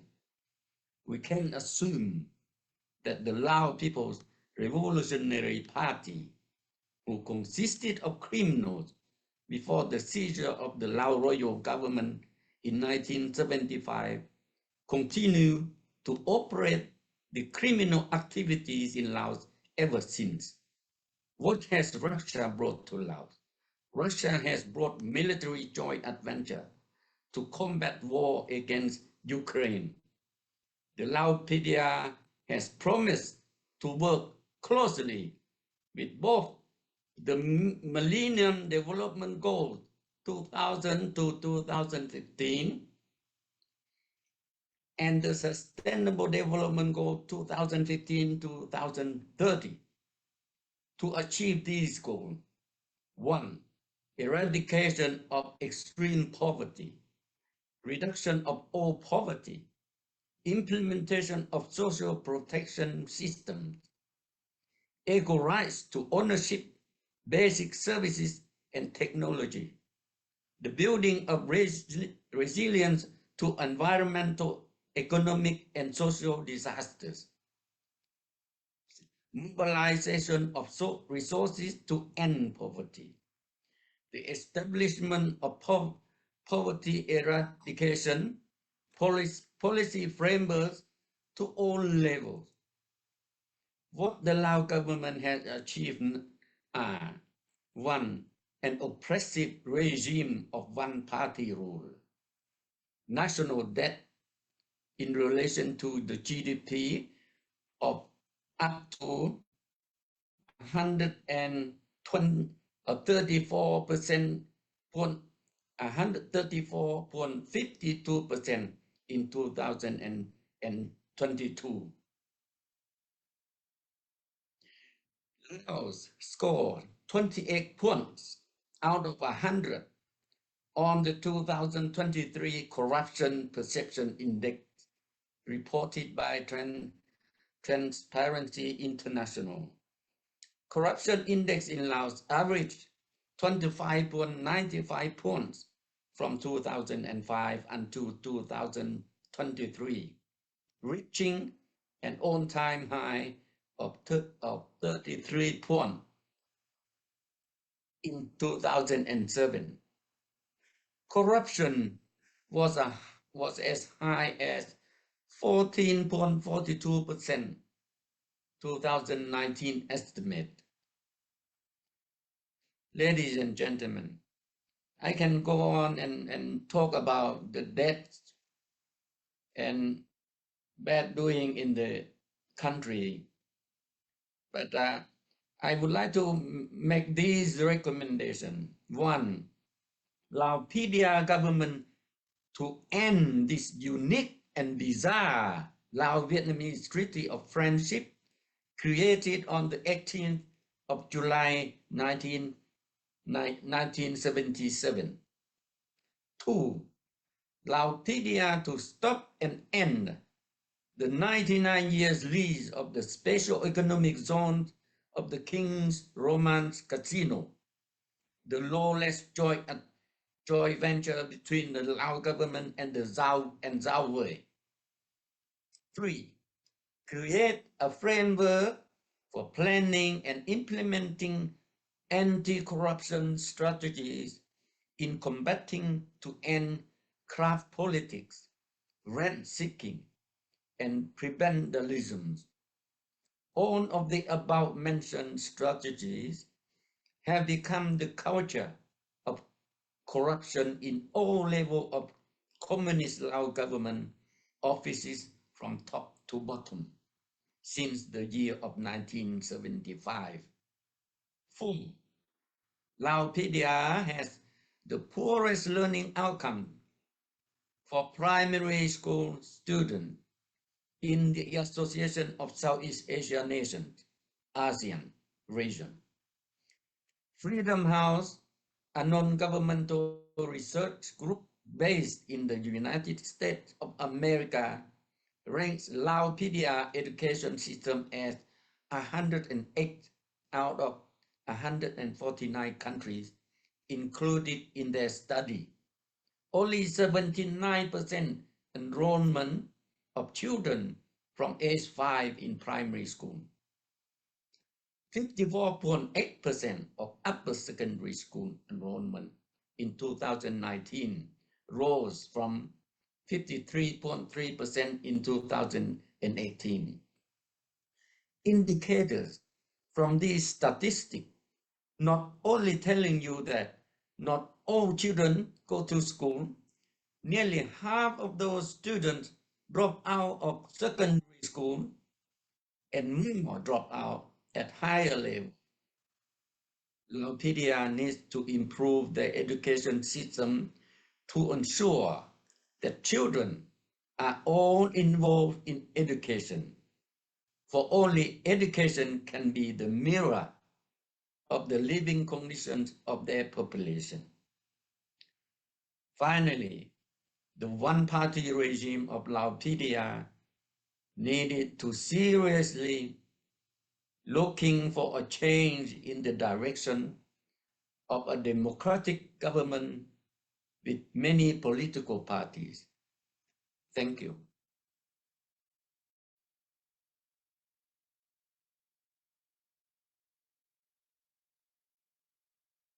Thank you, Pheng, very much. And we appreciate you sharing those photos.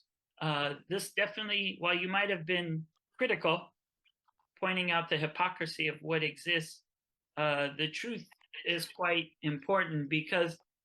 really we have a blueprint already for a better Laos. And that is the UN Sustainable Development Goals. But what we see happening is actually, just as you did point out, the unsustainable. And of course, the point of that has been noticed throughout decades is when a country calls itself democratic in its national title, it is to, unfortunately, cover up what it's exactly not doing. And the hypocrisy aspect of that is startling. The one aspect I thought you really brought up that is crucial as we call for a new direction inside Laos and in Southeast Asia is education, that the children are not able to learn, that the teachers are not compensated, and that we know that this process of really weakening education is a larger aspect to ensure that the democracy could never take hold and to ensure the people be subjugated by a powerful state. The other sad part, though, is the situation on the ground is bad, but then the global partners that have come around Laos that really have a parasitic relationship to the people, taking their most basic aspects of what they need, their land, and bringing in huge development projects that have nothing to do with sustainable development at all. It, in fact, is psychotic development where people are arrested, people are murdered, and people have to fear for their lives just for standing up against projects that wouldn't be allowed anywhere else in the world. We appreciate the research with Freedom House because, of course, that's an independent institution that does examine state of democracy and freedom everywhere. And it's that culture of fear that's being instilled inside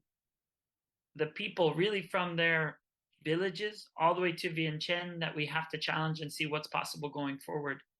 And so we do wish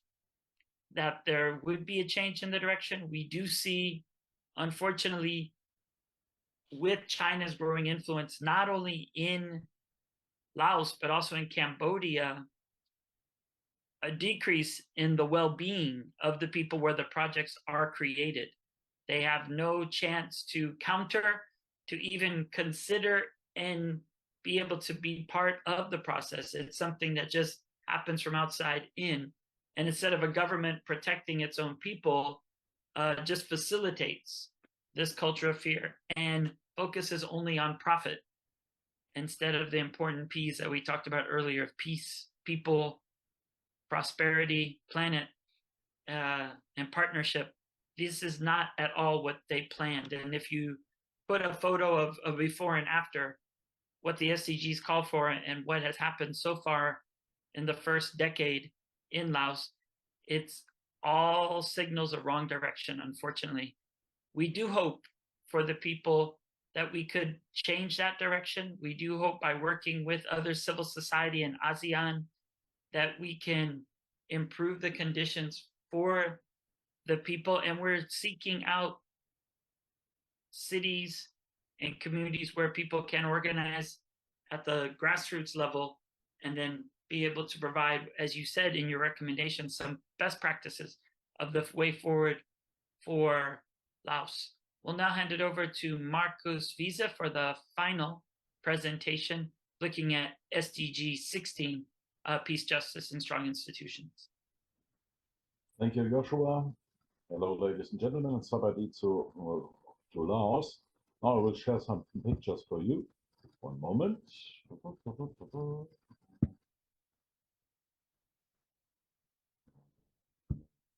No, I think it works. Yes. I want to speak a little bit on about climate justice. It is one of the main issues in our time. The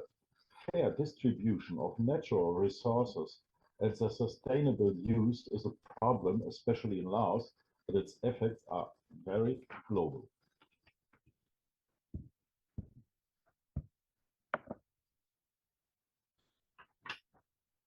The destruction of the environment in Laos has meanwhile catastrophic consequences, and not only for Laos, but also for the global climate, through illegal deforestation, most of which has even covered up by the state, the construction of dams and the associated disasters, as well as the poisoning of rivers, takes and soils. Laos have changed from a carbon consumer to a massive carbon producer. When the communists came over in power in 1975, the forest area in Laos was 70%, and now it is less than 40%. The massive construction of them has created a whole host of problems. Initially, the dam projects led to a massive forced resettlement of people. Then the forest on the construction sites were largely cut down. Then the commissioning of dams led to a change between total ebb and flow on the rivers. And then dam disasters occurred and again, and there was a slow extinction of the fish population on the Mekong. All in all, these dam projects are destroying the livelihood for more than 60 million people. And the government of Laos presents itself to other countries as an environmentalist. In your reality, however, the largely illegal deforestation of the rainforest is still not being effectively combated. Large corporations from China and Vietnam are destroying the rainforest on a massive scale for their own economy and for questionable large-scale projects that bring no benefit to the country. At the same time, however, the government prohibits their own population from using the forest and even makes it a strict criminal offense.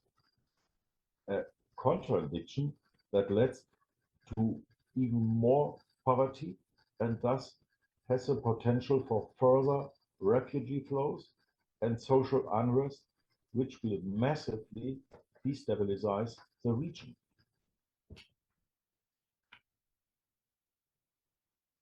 Now, 300 dams in the Mekong region are planned. China have already built 8 and planned even more in the last years. Laos itself has themselves currently 86 dams. By the next year, a total of 100 dams will be completed. Most of these dam projects are located in the tributaries directly on the Mekong. 4 are under the construction. The 4th has already signed the contract. Electricity accounts for the 2/3 of the country exports. Laos has neither the technical experience nor the resources to build the dam themselves. Only 10 dams have a direct partnership with Laos. All other dams are owned by foreign investors. In the last 2 years, 2 dams in Laos has already been broken. The dam projects in Laos are mostly financed by foreign direct investors and built by private companies. As a rule, the private companies get the rights to use the hydropower plants for up to 25 to 30 years before they become property of the Lao government. The dams on the Mekong are seen as a threat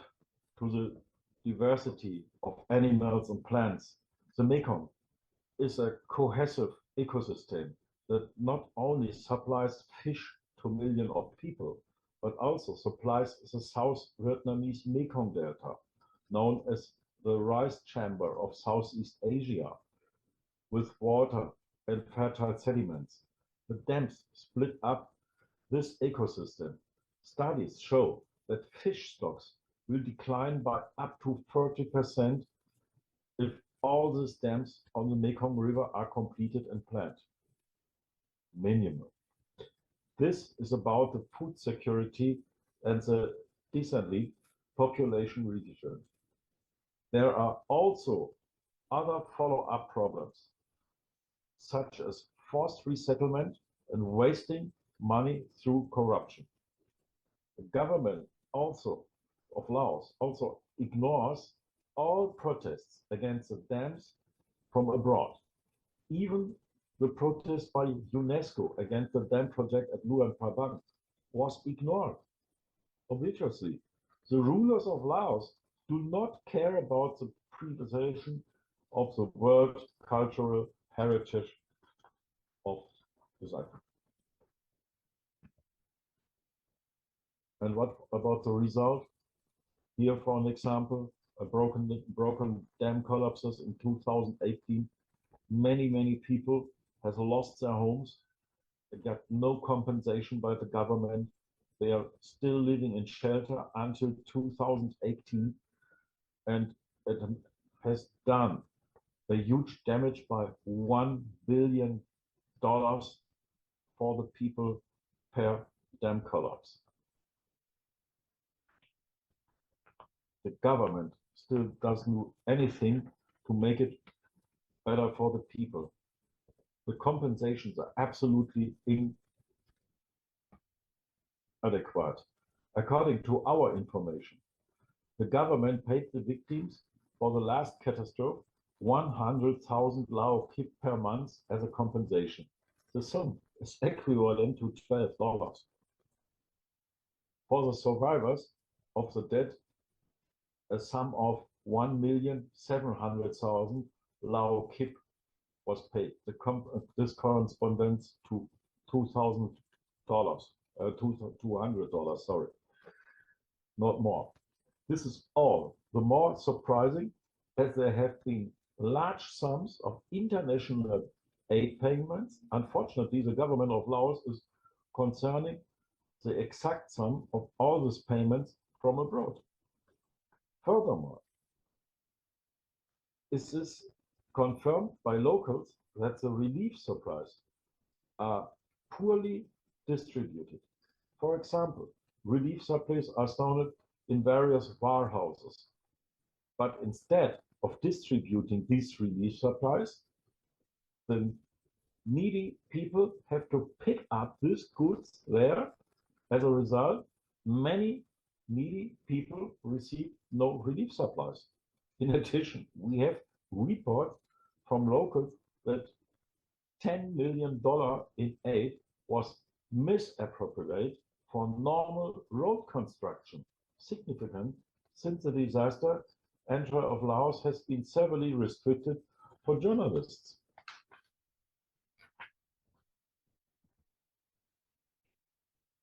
Since these cross-border programs of individual actions by a single country is not effective. The goal must be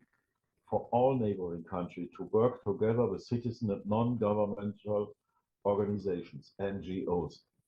The concerns of citizens must be heard. We see such a larger number of them are not necessary. Instead,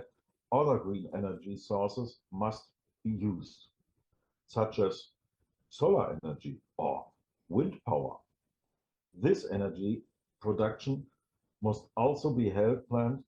and ecological sustainable to this end. Democratic structures must be created that will also serve a shape development in such a way that everyone can participate and not just a few number of people. Regardless how the global climate develop in the future,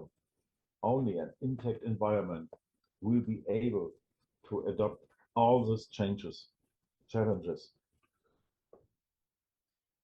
And this problem in Laos cannot be reduced only for one country. It is a matter for all people in this world. Thank you.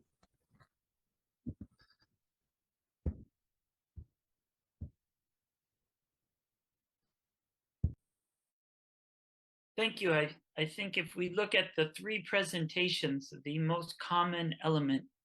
is the corruption challenge.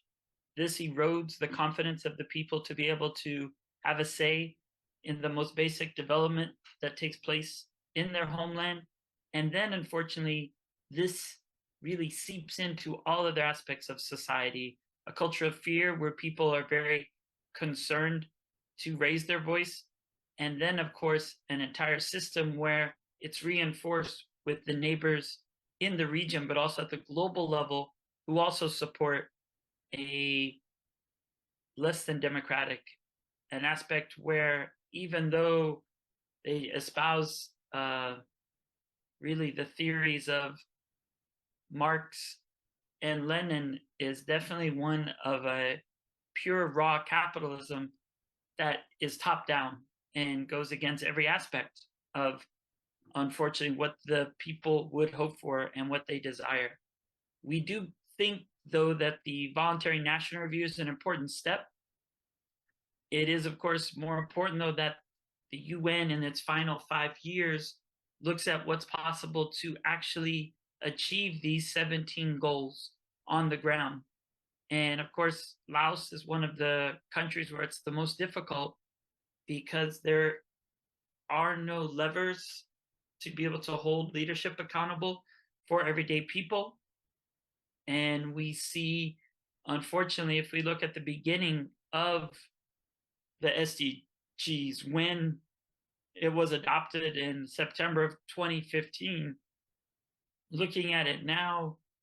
it hasn't been an improvement. And the consolidation of power has intensified. So we have a lot to do, and we have 5 more years to see what's possible. And of course, Marcus can't sleep on that. We got to get active and do more to make sure that there's a path for people to stand up. But as was shared with the recent gross violations of human rights in the area, we know that it is a very important initiative that must be taken. We also know that the High Commission for Human Rights even examined and went to Laos to put pressure. He doesn't visit too many countries, so him going there did signify that the world is watching, that we all believe in goal 17 of a partnership for true peace, prosperity, and our planet Earth. And the points that Marcus shared about the environment being destroyed, it's all those points together. That's why we thought SDG 16 was such an important topic, because we know you can't save the planet if you don't have a strong, vibrant democracy. Otherwise, corporations and larger nations are able to go at will and not promote a circular economy, but in contrast, an economy of exploitation. So we thank you all for participating, for all the work leading up to the Voluntary National Review today on July 15th.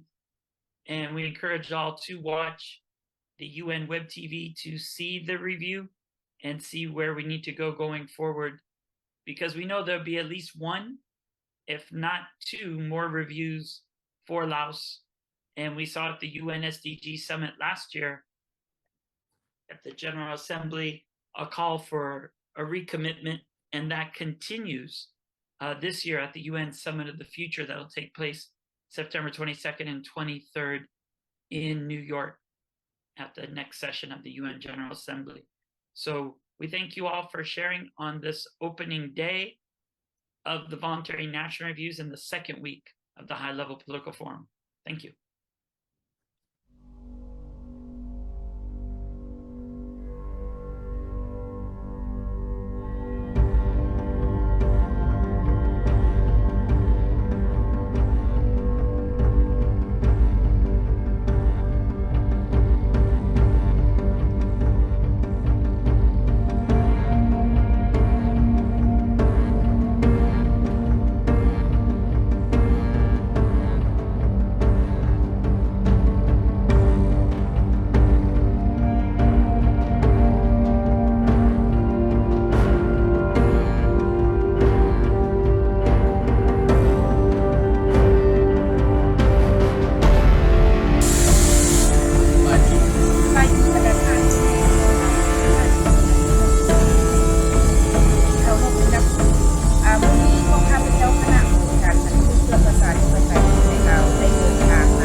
การเมืองระดับสูงของสหรัฐที่จะขึ้น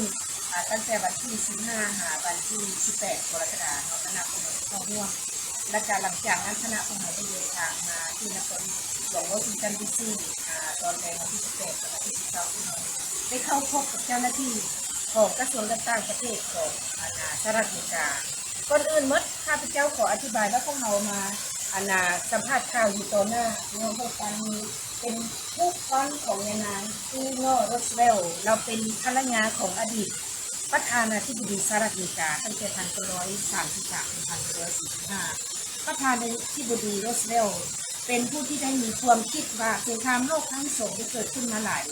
แล้วเพิ่นเห็นว่าโลกนี้จะต้องมีองค์การรวมของโลกที่จะมีการไกลเกลี่ยปัญหาต่างๆเพื่อให้เกิดสงครามเพื่อให้มีสันติภาพเพื่อให้มีสิทธิของมนุษย์ทั้งหลายจึงมีการความคิดเพื่ออยากตั้งสหประชาชาติแล้วต่อมาเพิ่นก็ได้เสียชีวิตแล้วภรรยาของเพิ่นชื่อยังไงที่นอกโรสเวลต์ที่เป็นผู้สืบต่อความคิดของสามีเพิ่นแล้วยานางจึงได้เป็นผู้เริ่มต้นในการตั้งสหประชาชาติขึ้นและก็เป็นผู้ที่เริ่มต้นในการตั้งส่วนที่สัญญาสิทธิมนุษย์ของธรรมชาติขึ้น30มาตราแม่เกิดมาย้อนการเอาจริงอาจารย์ของคนที่เป็นผู้ริเริ่มของยานางแม่เป็นประเด็นสำคัญที่สุดเนาะฉะนั้นพวกเราจึงมาสัมผัสค่ะวันนี้เรากลับขึ้นมาเก่าถึงการเคลื่อนไหวของเราที่สร้างการเข้าร่วมกองประชุมให้ระบบโพลิติคอลฟอรัมหรือกองประชุมฝ่ายการเมืองระดับสูงของสหประชาชาติครั้งนี้เป็นกองประชุมที่มีความสำคัญยิ่งซึ่งว่ารัฐบาลของแต่ละประเทศต้องมารายงานว่าได้มีการปฏิบัติเรื่องการพัฒนาแบบเมืองฮอดปี2030เนี่ยปฏิบัติไปหมดไปแล้วเนาะแนวทางการสนทนาเราก็ต้องได้มารายงานเหมือนกันและพวกเราในนามองค์การบกขึ้นสาธารณสุขก็ต้องมารายงานเหมือนกันไทยก้าวความเป็นจริงไทยเว้าตัวแม่นมาเห็นกันอยู่บ่นี้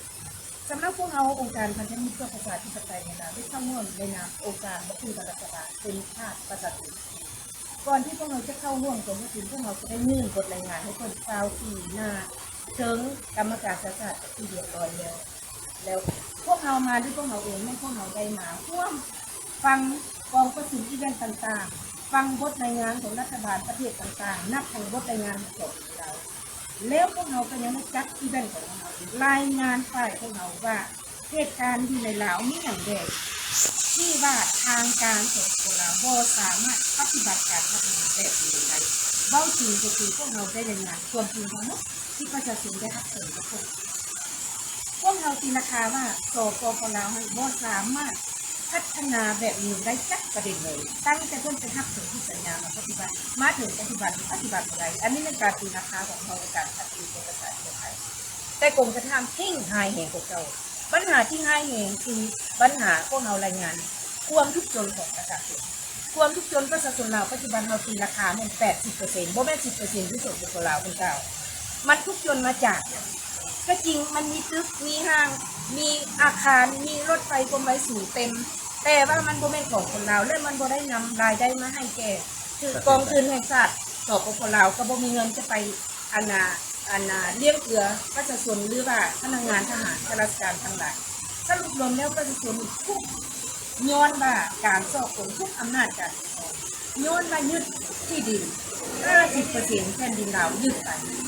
ย้อนประชาชนลาวบ่มีสิทธิ์จะมาห้องขอสว่าคนเป็นทางย้อนมาที่นำทางการปล่อยให้อิทธิพลของจีนของเวียดนามความบวกเป็นรัสเซียอิทธิพลก็ได้การมาควบคุมประชาชนควบคุมพนักงานของระดับสูงเงยหัวเงยคอผู้ชนไทยก็ปากมาได้ไอ้โบดังก็เลยพากันโค้งหัวดูมืนตาเบื้องการเข้าถึงที่ให้เงินที่ไหนเรามืนตาเบื้องก็จะสนาที่คือทรมานเศรษฐกิจตกต่ำเงยของคุณพวกเราได้มารายงานตัวทีในอีเวนต์ของเรามี2อีเวนต์ทำอีกของเรารายงานเรื่องควรที่ควรไฟเรียกมันมาจากที่ข้าพเจ้าไปและอีเวนต์ที่2เนี่ยพวกเราได้รายงานเรื่อง SCG 16ควรเป็นธรรมเป้าหมายชาติประชาชนเอาSCG ออกมาเนี่ยทุกคนในโลกนี้จะต้องได้รับความเป็นธรรมต้องมีสันติภาพต้องมีเสรีภาพต้องมีความเป็นธรรมต้องมีการปกครองที่เป็นรัฐแห่งกฎหมายนี่ก็คือรอดหมายก็ว่าเป็นรัฐแห่งกฎหมายพวกแม่มาเอากฎหมายให้มาตั้งเสร็จแล้วว่าตัวเองเป็นรัฐแห่งกฎหมายพวกแม่เนี่ยมันไม่กฎหมายที่ท่านประกันสิทธิของประชาชนท่านประกันเสรีภาพของประชาชนเขาเป็นมารุนเอาไปรอดแต่ว่าอยู่ในลาวมันบ่มีการปกครองในลาวมันเรียกการมาโหแล้วว่าจะทำก็เลยติดมาถ้าได้การเหยียบย่ำสิทธิประชาชนอย่างบ่แล้วมันเอาอิทธิพลต่างชาติเมื่อก่อนมีเวียดนามเดี๋ยวนี้มาบวกกับจีน2อำนาจใหญ่เหยียบของประชาชนลาวนับไปดึงเอารัสเซียปูตินมาเพิ่มอีกยังเอากำลังทหารขวดเอาทหารลาวนี่นะเอานักโทษนั่นนี่ไปซ้อยรัสเซียปี ช่วยปูตินตียูเครนอีกเป็นเรื่องที่พวกเราหักไปเรื่องนี้ทั้งหมดพวกเราเป็นเก่าอีเวนต์ของเรารายงานในการสากลทั้งหมดทราบให้ข้าพเจ้าทราบอีเวนต์พวกเราเป็นอีเวนต์ที่เปิดดวงเนาะส่งไปทางที่สากลออนไลน์ให้ทางองค์การจัดการสากลนอกจากนั้นแล้วพวกเราได้เข้าอีเวนต์ต่างๆใหญ่ๆเนาะเช่นว่ากองประชุมระดับใหญ่ที่เราเห็นการช่วยเหลือสากลเหตุใดมันจึงใจโปร่งใสเหตุใดมันจึงจะหนุนประชาชนหรือว่าอินเตอร์เนชั่นแนลเองคือ transparency กองประชุมมีสำคัญหลายคนได้มีการค้นคว้าข้าพเจ้าเองก็ได้มีโอกาสได้พบกับกรรมการสภาชาติเพื่อเป็นผู้เนาะประจำเป็นผู้ที่ว่ารับผิดชอบในกองประชุมก็ได้พบเพื่อนพิเศษได้มอบนามบัตรให้เพื่อนได้มอบโบรชัวร์หรือว่าใบปลิววันที่เก่าโดยย่อเกี่ยวกับปัญหาของเราและอธิบายให้เพื่อนอีกว่าการปกครองในลาวเนี่ยนะการช่วยเหลือมันก็ถึงประชาชนมันไปตกอยู่ในการโซ่โกงทำหมดถึงว่าคนจะช่วย NGO มันก็บ่ฮอดประชาชนเพราะ NGO ในเรียกให้รัฐบาลเนาะพวกเฮานี่เป็น NGO ที่ว่าเป็นเอกราชพวกเฮานี่พวกที่ต่อสู้ด้วยความเป็นธรรมและพวกเฮานี่เป็นผู้นักเคลื่อนไหวในประเทศลาวที่พระเจ้าเคลื่อนไหวแบบนี้ครับพระเจ้าได้การช่วยเหลือมาแบบนี้ฉะนั้นการช่วยเหลือประชาชนสมควรที่จะต้องให้มันโปร่งใสให้มันถึงประชาชนลาวอย่างแท้จริงอันนี้ในการได้กล่าวนอกจากนั้นแล้วพวกเราได้เข้ากองประชุมอีเวนต์ที่เพิ่นเล่าเรื่องSG16 เนาะโดยแม่นทูตของสหรัฐอเมริกาเป็นเจ้าภาพกันตัวนี้ก็สำคัญเพิ่นได้เน้นหนักว่าบรรดาผู้ที่เข้าร่วมกองประชุมนี้ล้นห้องทุกคนในจดจ่อกันโลกหน่วยนี้จะต้องพวกเขาต้องร่วมกันนับแต่ทูตสหประชาชาติบวกใจในการเป็นเกี่ยวพวกเราต้องเป็นพลังแข็งที่สุดในปัจจุบันทั่วโลกกันเองเพื่อปกป้องโลกนี้ให้มีความสุขเพราะว่าอำนาจเผด็จการคู่มือนี่มันโลเลที่สุดแล้วมันเฮ็ดทุกอย่างเพื่อมันอยากแพ้อำนาจเผด็จการฉะนั้นฝ่ายประชาธิปไตยฝ่ายเป็นคนที่มีทางพวกข้าพเจ้าก็ดีใจแหละทางสหรัฐอเมริกาตกลงได้เนาะออกทุนเป็นก้อนใหญ่ที่จะช่วยพลังประชาธิปไตยในโลกช่วยการจัดตั้งต่างๆที่เคลื่อนไหวทั่วโลกเพื่อให้มีประชาธิปไตยเพื่อให้มีความเป็นธรรมในโลกอีเวนต์มีสำคัญหลายคณะผู้นำทั้งที่ท่าและก็ร่วมเนาะนอกจากนั้นแล้วยังมีอีเวนต์ที่เล่าเรื่องเงินช่วยเหลือสากลเงินช่วยเหลือของประชาชนในการพัฒนาแบบนี้ก็ไม่อีเวนต์หนึ่งกันนะเนาะเขาก็ได้เข้าร่วมแล้วก็ข้าพเจ้าก็ได้พบเพื่อนอีกคณะสภาประชาชนของทานได้อธิบายให้คนพิการว่าให้คนพยายามการช่วยเหลือในมันถึงประชาชนที่แท้จริงก็ให้มันเป็นการช่วยคงรัฐบาลนอกจากนั้นท่านถึงจะได้เข้าร่วมอีเวนต์ให้ท่านถึงก้าวนอกเรื่องการสอบประการฆ่ามนุษย์เนาะจะเป็นเรื่องที่สำคัญยังมีหลายอีเวนต์ที่ในพี่น้องเราข้าพเจ้าขอกล่าวว่าพวกเราได้เข้าร่วมและก็ยังมีซับมิตยูมันไรซับมิตเนาะท่านถึงจะถึงท่านจะพูดช่วยได้เข้าร่วมหลังจากกองประชุมสหประชาชาติแล้วพวกเราจะได้เดินทางไปพบกับยูมันไรฟาวเดชั่นที่Empire State Building เพื่อจะให้การพร้อมหน้าคนมาเป็นการเหาะยากจริงจังปี2021พวกเราก็ได้พบกันแล้วได้ส่งบทรายงานให้เพื่อนหลังจากเราได้พบกันแล้วเพื่อนจะได้รีพอร์ตเกี่ยวกับเราเนาะเพื่อนจะได้มอบทีมวารสารของเพื่อนที่เป็นรีพอร์ตบทรายงานเกี่ยวกับเราที่ว่าการร่วมมือระหว่างเรากับHuman Rights Foundationอยู่ที่มีที่ศูนย์กลางอยู่นิวยอร์กที่ว่ามีการร่วมมือกันอย่างจริงจังเพื่อนจะมีเจ้าภาพการเปิดประชุมออสโลปีเดียวที่บางท่องกายเนาะกลับขึ้นมาเรื่องของประชุมไทยและลงทุนส่วนโฟรัมทางการสปปลาวเพิ่งมารายงานท่านเฉลิมชัยกรมศิษย์รองนายกรัฐมนตรีสปปลาวในนามรัฐมนตรีต่างประเทศสปปลาวได้กล่าวบทรายงานเปิดขึ้นจากกันอีกว่าสปปลาวปฏิบัติเป้าหมาย SDG บ่ได้ตามเป้าหมายมหอบเชิงทางบ่ได้เหตุผลย้อนว่าปัญหาโควิด-19ย้อนว่าปัญหาเศรษฐกิจโลกสงครามยูเครนย้อนว่าระเบิดบ่แตกระเบิดบ่แตกกู้กันแล้วเพิ่นหันบ่สามารถเฮ็ดให้ประชาชนลาวหลุดพ้นจากความทุกข์จนได้บ่สามารถเฮ็ดเศรษฐกิจของเรามันดีได้ว่าซั่นบ่เคยก้าวเลยว่าการปกครองเพิ่นนั้นมันการโชคโกงนั้นเป็นอะไรการยึดที่ดินมันเป็นอะไรเพิ่นปิดปากประชาชนบ่ให้ประชาชนเฮาออกตัวว่านี่เป็นบ่ก้าวถึงเลยอิทธิพลเวียดนามจีนบ่ก้าวถึงเลยนี่สินเพิ่นจะติดจีนท่วมหัวเพิ่นเบาเลยอันนี้นี่แหละเป็นเหตุผลที่ท่านจะมีพวกเฮามาร่วมที่เฮามารายงานความเป็นจริงทั้งหมดพ่อแม่พี่น้องเราผู้นำพรรครัฐบาลสปปลาวมาร่วมประชุมเอาเงินภาษีมาเป็น ทีมไหนเนาะมาร่วมรายงาน5นาทีแล้วก็เว้าพอแล้วที่บ่อนวางแสดงก็เอาแต่ไปอันระเบิดบ่แตกกับรูปอันน่ะเสนอไทยคนไปวางบ่มีรถขนเข้าก็สนใจว่าชีวิตที่มันได้ผลประโยชน์บ่มีรูปอะไรเว้าเรื่องความทุกคนอันน่ะของประชาชนการยึดที่ดินทั้งหมดบ้านนี้กองประชุมของประเทศอื่นที่มันจัดขึ้นก็มีหน้าสปปลาวไปนั่นท่านก็ไม่เอาไปม่วนนำเท่าที่เรามีเวลาบ่ได้เอาไปม่วนสรุปรวมแล้วผู้นำสปปลาวมาม่วนกองประชุมนั้นมาพอแล้วสิบ่กล้าไปเว้าน้ำไผ่กับว่าแม่นว่าตัวเองอันนี้บ่ถือตัวเองจะมาเว้าตัวบ่กล้าไปพ้อหน้าผู้ใดกับว่าแม่นเนาะบ่มีแนวสิไปเพิ่มอธิบายประเทศใดไปถามประเทศใดไปช่วยประเทศใดที่เจ้าแก้ไขพัฒนานี่แหละเป็นปัญหาที่ว่าพวกเราจะมากล่าวว่าความสำคัญในการเคลื่อนไหวของพวกเราในการพัฒนาขึ้นมาในยอดครั้งนี้มาร่วมประสบการณ์นี้พวกเราเอาความเป็นจริงที่เกิดขึ้นประชาชนเราถูกเหยียบย่ำสิทธิถูกผลกระทบบ่ได้มีการพัฒนาแบบนี้ตามเป้าหมายการประกาศใดนั้นมันบ่แม่นย้อนโควิด19เป็นต้นเหตุที่สำคัญเป็นปีกหน่วย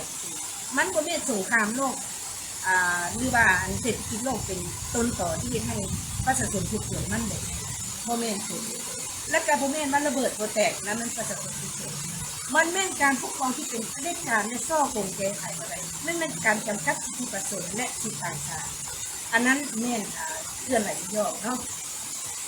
วันนี้เมื่อวานนี้คณะพวกเรามีข้าพเจ้า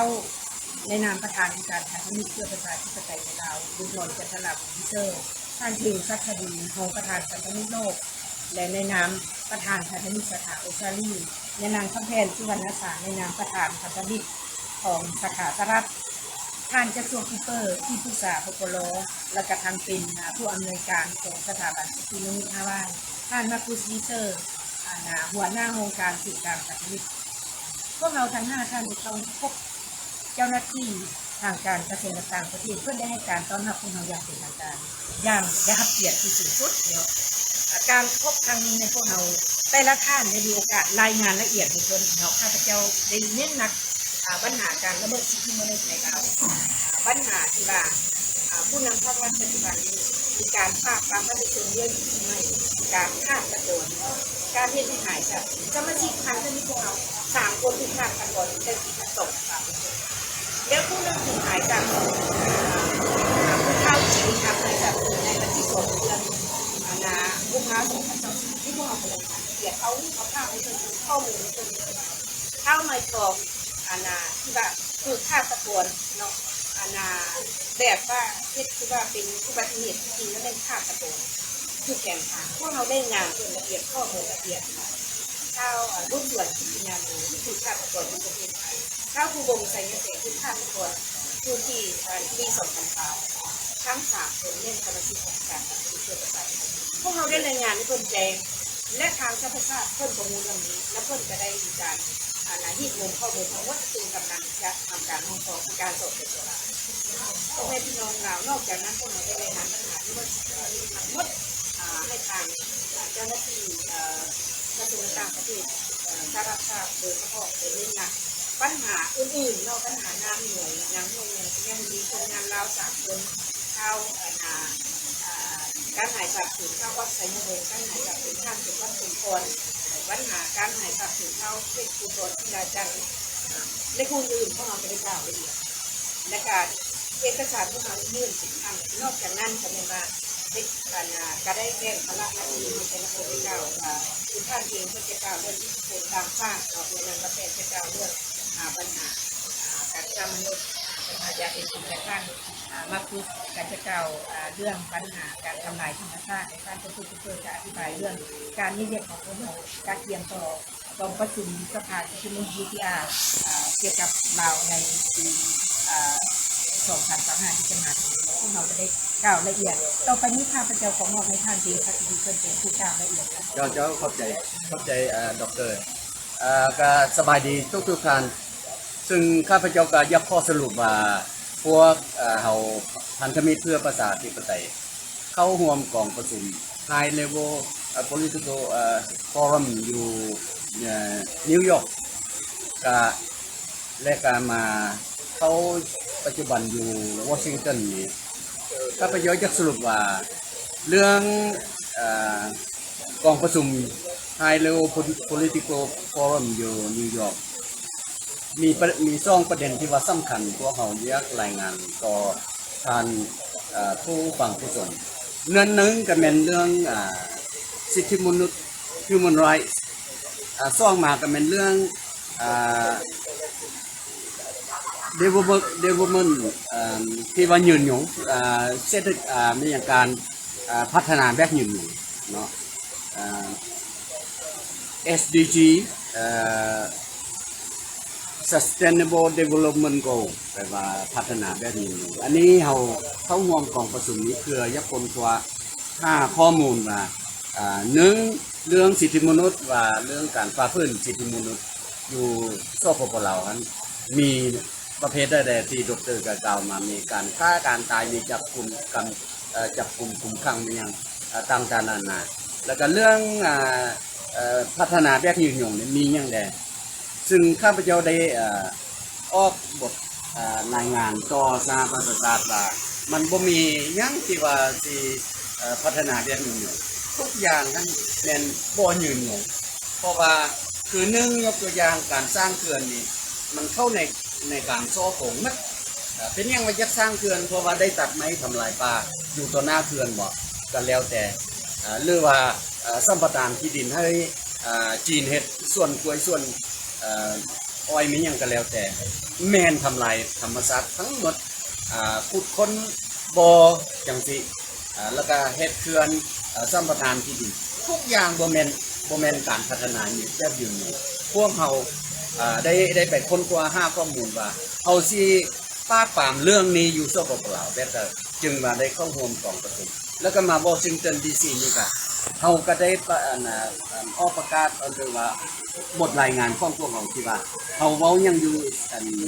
สหประชาชาตินิวยอร์กแล้วเขาก็มาเว้ายังอยู่กับสถาบัน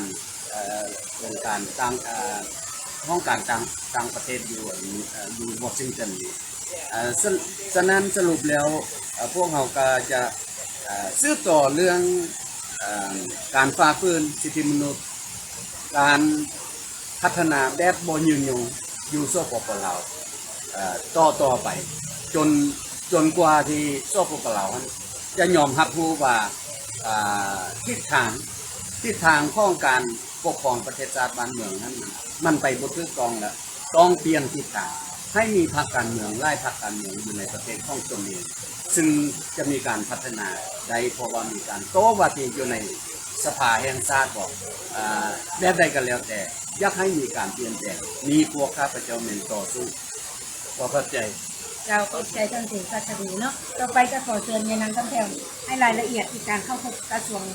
เจ้าหน้าที่กระทรวงการต่างประเทศยายนางรู้สึกอย่างไรและขอเชิญสบายดีทุกท่านเนาะข้าพเจ้าขอแสดงความดีใจที่ได้เข้ามาร่วมกองประชุมครั้งนี้ทั้งกระทรวงการประเทศกับดร.บุญทนจันทรวงศ์วิเซอร์แล้วก็พร้อมด้วยดัชเชอร์คูเปอร์ของเข้าได้เอาเอกสารมาชี้แจงให้ทางกระทรวงการต่างประเทศได้เห็นว่าในสปป.ลาวเกิดหยังขึ้นเขาเอาความจริงมาเว้ากันที่ตั้งโต๊ะเว้ากันเพิ่นก็ได้รับพวกเขาอย่างจริงจังมีการจดบันทึกรายงานครั้งนี้นะคะพระเจ้าค่ะขอให้พ่อแม่พี่น้องลาวดีใจไว้ว่าทางที่เขามักเกินไว้นี่เฮาเฮ็ดแท้ทำจริงบ่ได้มาหลอกมาลวงพ่อแม่พี่น้องประชาชนและเฮาได้เข้าร่วมกองประชุมบ่ว่ากองประชุมสภาต่ำสภาสูงโดยการนำของทานดร.บุญพรจันทรวงศ์วิเซอร์ในการเคลื่อนไหวครั้งนี้ถือว่าเป็นบาทเก่าอันสำคัญและพวกเฮาก็จะสืบต่ออีกในที่ว่ามีโอกาสได้เข้ามาร่วมในกันทุกปีนะหน่อยเนาะขอขอบคุณใจเจ้าขอบใจในงานกำแพงที่ให้รายละเอียดแน่แล้วเจ้าหน้าที่กระทรวงการต่างประเทศการต้อนรับที่มีปรากฏว่าเพิ่นจริงจังเลยเนาะหมายว่าจดจ่อเขาเก่าอย่างเพิ่นจะถามเอาข้อมูลละเอียดแล้วก็คนทัววิธีแก้ไขต่างๆเนาะต่อไปนี้ท่านนะก็ซีเกอร์จะมารายงานว่าการเคลื่อนไหวBagus dia ban in New York by the UN High Level Political Forum on the ban by the State Department was country zusammenfassen Ergebnis von der Arbeit von Business Picture. Hello, good afternoon or good morning wherever you are. Sawadee to the people in Laos. Yeah, that was a really hard work week in New York and here in Washington DC, working for you and for the human rights in Laos PDR and in the Mekong area. Yes, we work more for Laos, we work also for the Mekong area. It was very important to be at the high-level political forum because high-level political forum are the human rights in detail, you must understand. It's details of the human rights principle, how you can achieve these goals, how to reach this goal. And so it was very important to meet with politicians, with representatives from various countries, with representatives from CSOs, NGOs, and whatever. One special meeting we had with Human Rights Foundation at the Empire State Building, Bounthone mentioned before in Lao language. And now we know in New York City it is very important to link with each other, linking more our framework for human rights and for democratization in the whole world. Yeah, all countries have signed it. All countries have signed the SDGs. So it doesn't matter when they want to go out from the climate treaty. Yeah, from Brazil. Yeah, SDG is a part of it. Yeah, when you sign in, and there is no going out from this treaty. Yeah, SDGs is for every country in the United Nations. And this week it was a VNR, Voluntary National Report. That's the meaning. Of the Lao PDR, very interesting what they've mentioned. They say yes, with SDGs we are on the way. Yeah, 3 other ones. Yeah, we have not enough data. Not enough data in your country. Sorry, man, I don't believe. And the other SDGs. Okay, we have to do much more. Yeah, but all countries are not on the way. We have not reached 50% of the SDGs, yeah, very especially in the Lao PDR. The SDG 18, the Lao PDR got not enough support, so for us, no team. Yeah, nobody cares for this SDGs 18. That's a fact. Yeah, we have recognized in New York City. Yeah, all the other SDGs, especially justice and peace for the people, yeah, it's a very big lack in Laos, very bad situation in Laos, and this is what we have mentioned in our side events. Yeah, that is what we have spoken out to the other people and the. You go ahead and take your picture. Yeah. Go ahead. Yeah, tourist groups here. So you see We're on a that, time schedule. That's why that's I move. live. Yeah, I don't that's move live. fast. Wonderful. I don't move slow. Yeah. Now this is a statue of my favorite first lady. Very interesting has been the meetings later here in Washington DC.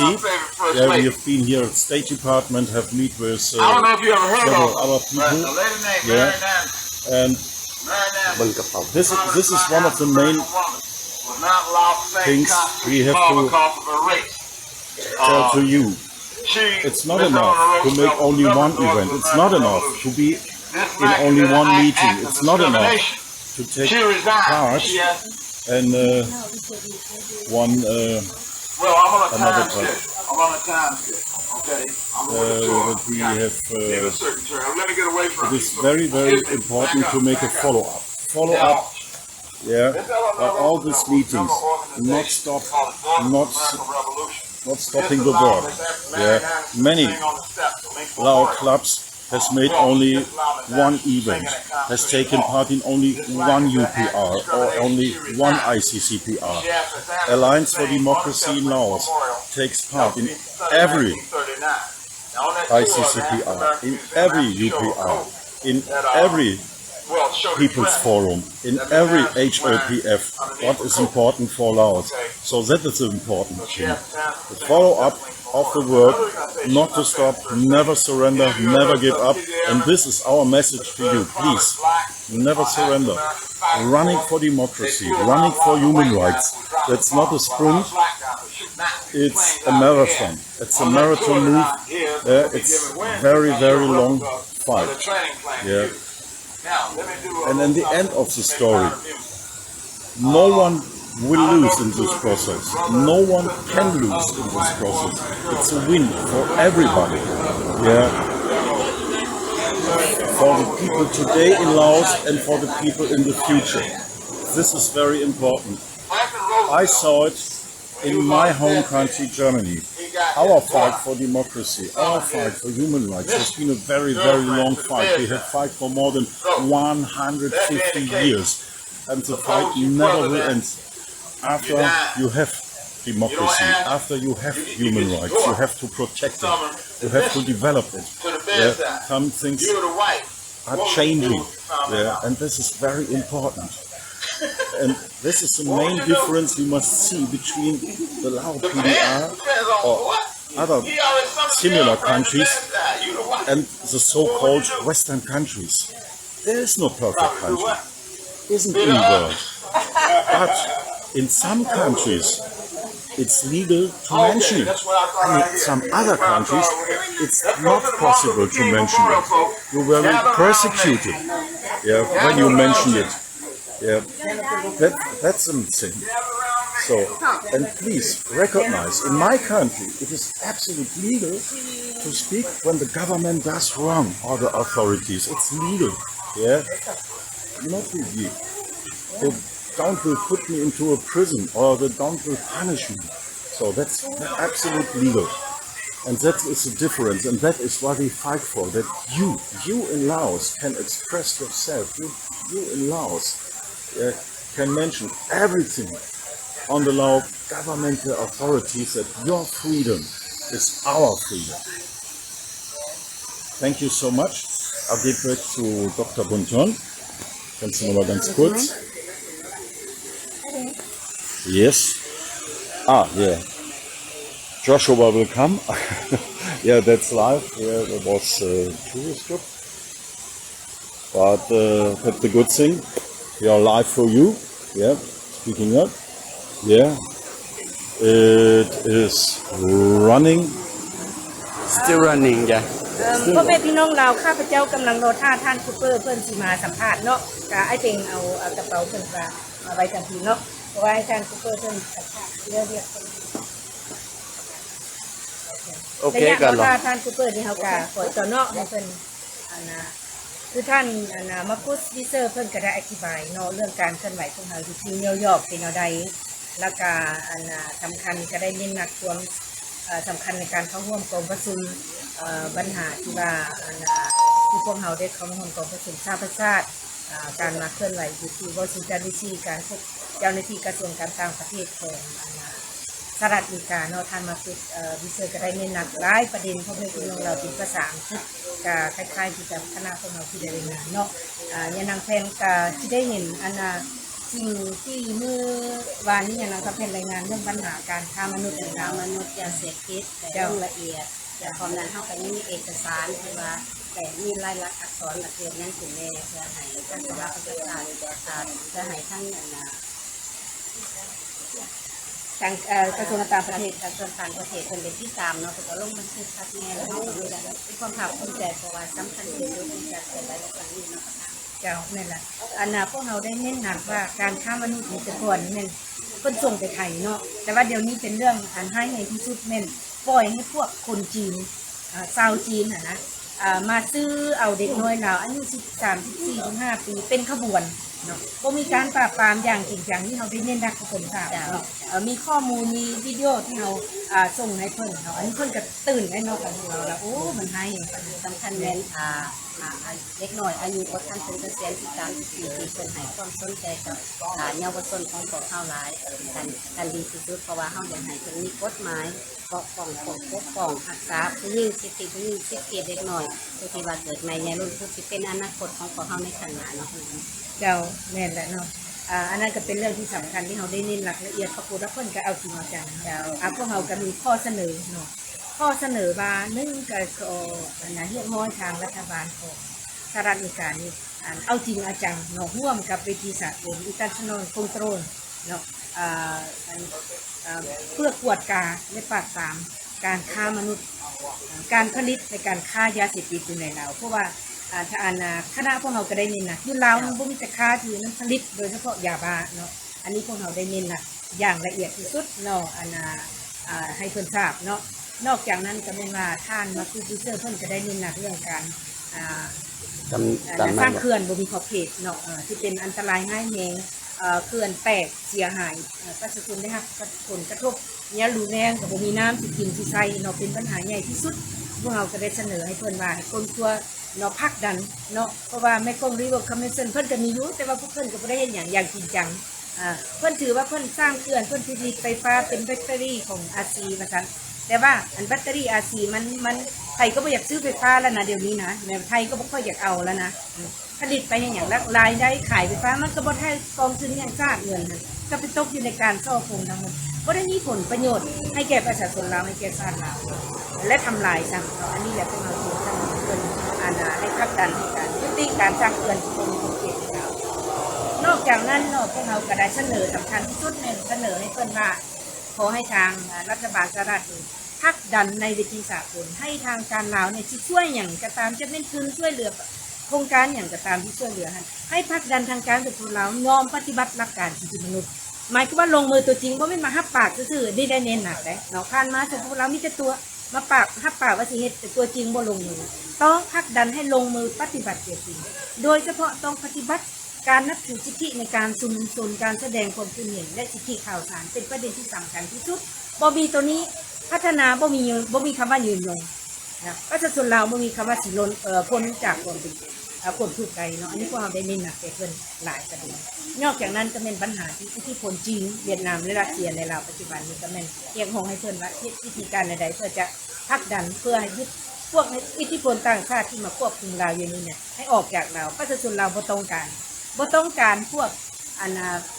อิทธิพลต่างชาติที่เป็นเผด็จการคือจีนเวียดนามรัสเซียนี่พวกเราบ่ต้องการอีกประชาชนเราต้องการร่วมมือกับประเทศที่เป็นประชาธิปไตยมีเสรีภาพเช่นสหรัฐอเมริกาสหภาพยุโรปแคนาดาออสเตรเลียนิวซีแลนด์ญี่ปุ่นเกาหลีใต้อันนี้เป็นประเทศพันธมิตรที่มีประชาธิปไตยทั้งนั้นพวกเราร่วมมือนํแต่พวกเราบ่เอาเผด็จการแบบจีนรัสเซียเวียดนามอันนี้พวกเราบ่เอาเกาหลีเหนือบอกคุยว่าอันนี้พวกเราบ่เอาเด็ดขาดประชาชนเราบ่ต้องการคณะพวกเราพันธมิตรจะได้มีคำเห็นประเด็นสำคัญในต่อการเข้าพบเจ้าหน้าที่กระทรวงการต่างประเทศสหรัฐนอกจากนั้นพวกเราก็ได้ค้นคว้าหลายอย่างการที่จะมีการร่วมมือในขั้นต่อไปในอนาคตอันสำคัญที่สุดแม่นให้ได้เป้าหมายที่เราได้กล่าวเนาะยังโลท่าทางคูเปอร์อยู่นอกเพราะว่าเพิ่นก็ยังโทรศัพท์พาน้อยหนึ่งค่ะเพิ่นมาแล้วก็จะได้สัมภาษณ์เพิ่นระยะนี้ก็ข้าพเจ้าก็จะขออธิบายนิดนึงว่าการเคลื่อนไหวของการพันธมิตรเพื่อประชาธิปไตยในลาวพวกเราก็ไม่พวกเราก็ได้เคลื่อนไหวมาหลายปี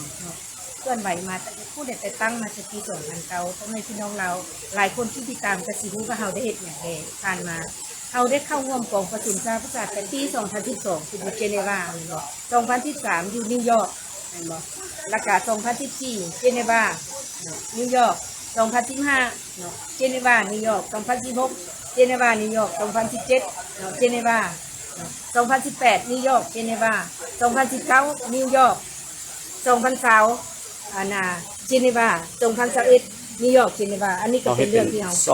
เคลื่อนไหวอย่างจริงจังเนาะโอเคท่านเฮากะมาวันนี้ก็ขอขอบใจนำพ่อแม่พี่น้องลาวขึ้นมาจะเฮ็ดคลิปท่านจะสุขเปิดตัวใหม่ขอขอบใจสบายแล้ว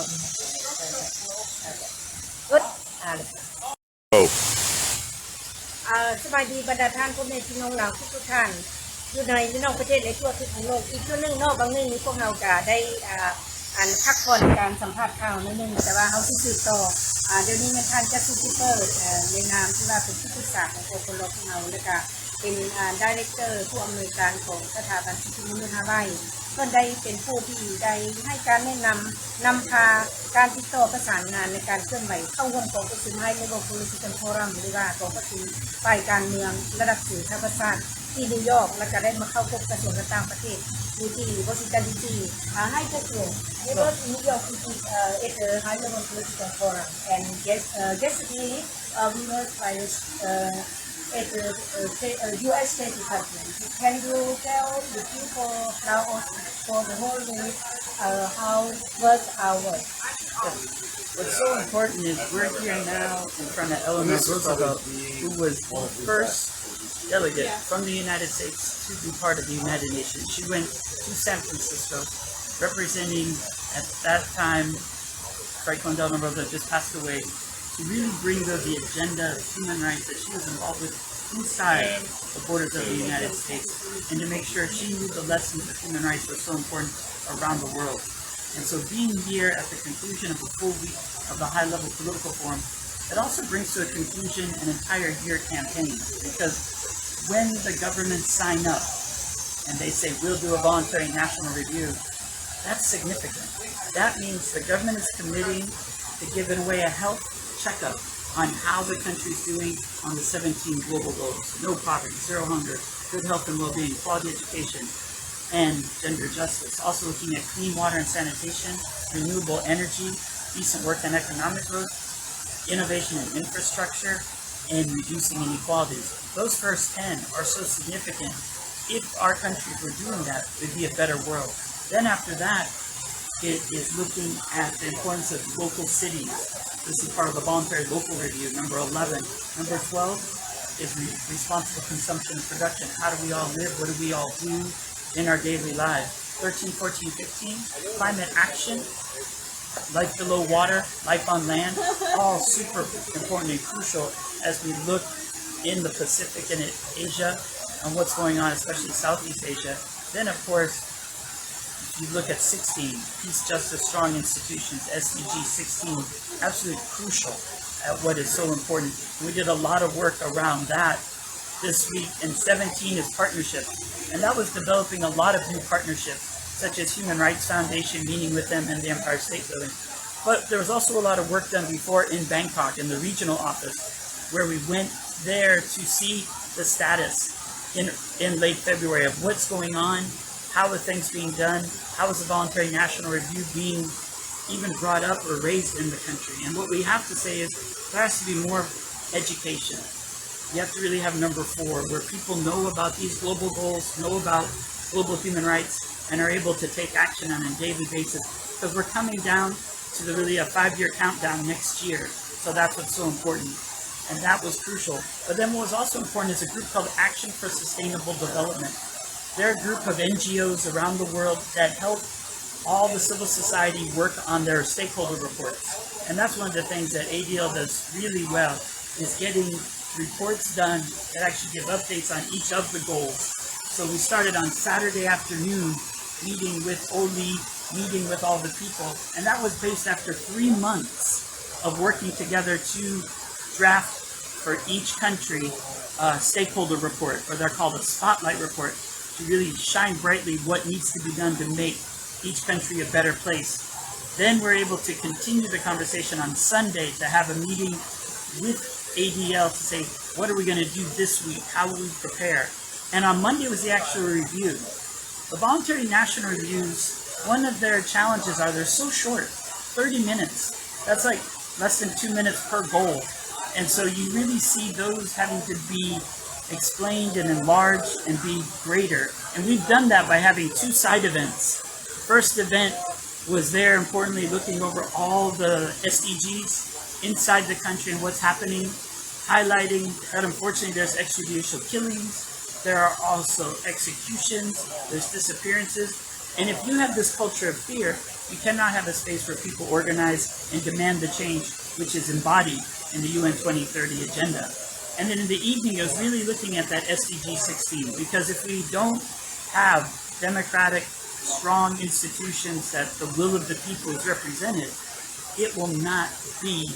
all the other goals will fall apart. They're all interconnected. So that was the evening of Monday. That was then a whole day packed looking at a voluntary national review that lasts roughly 30 minutes, plus 2 side events that are quadruple that time, over 2 hours, to say what's really happening. And what's exciting is we use social media to broadcast that so many people can see and be aware of what's going on. There's also though many side events. One of the most important things about being at the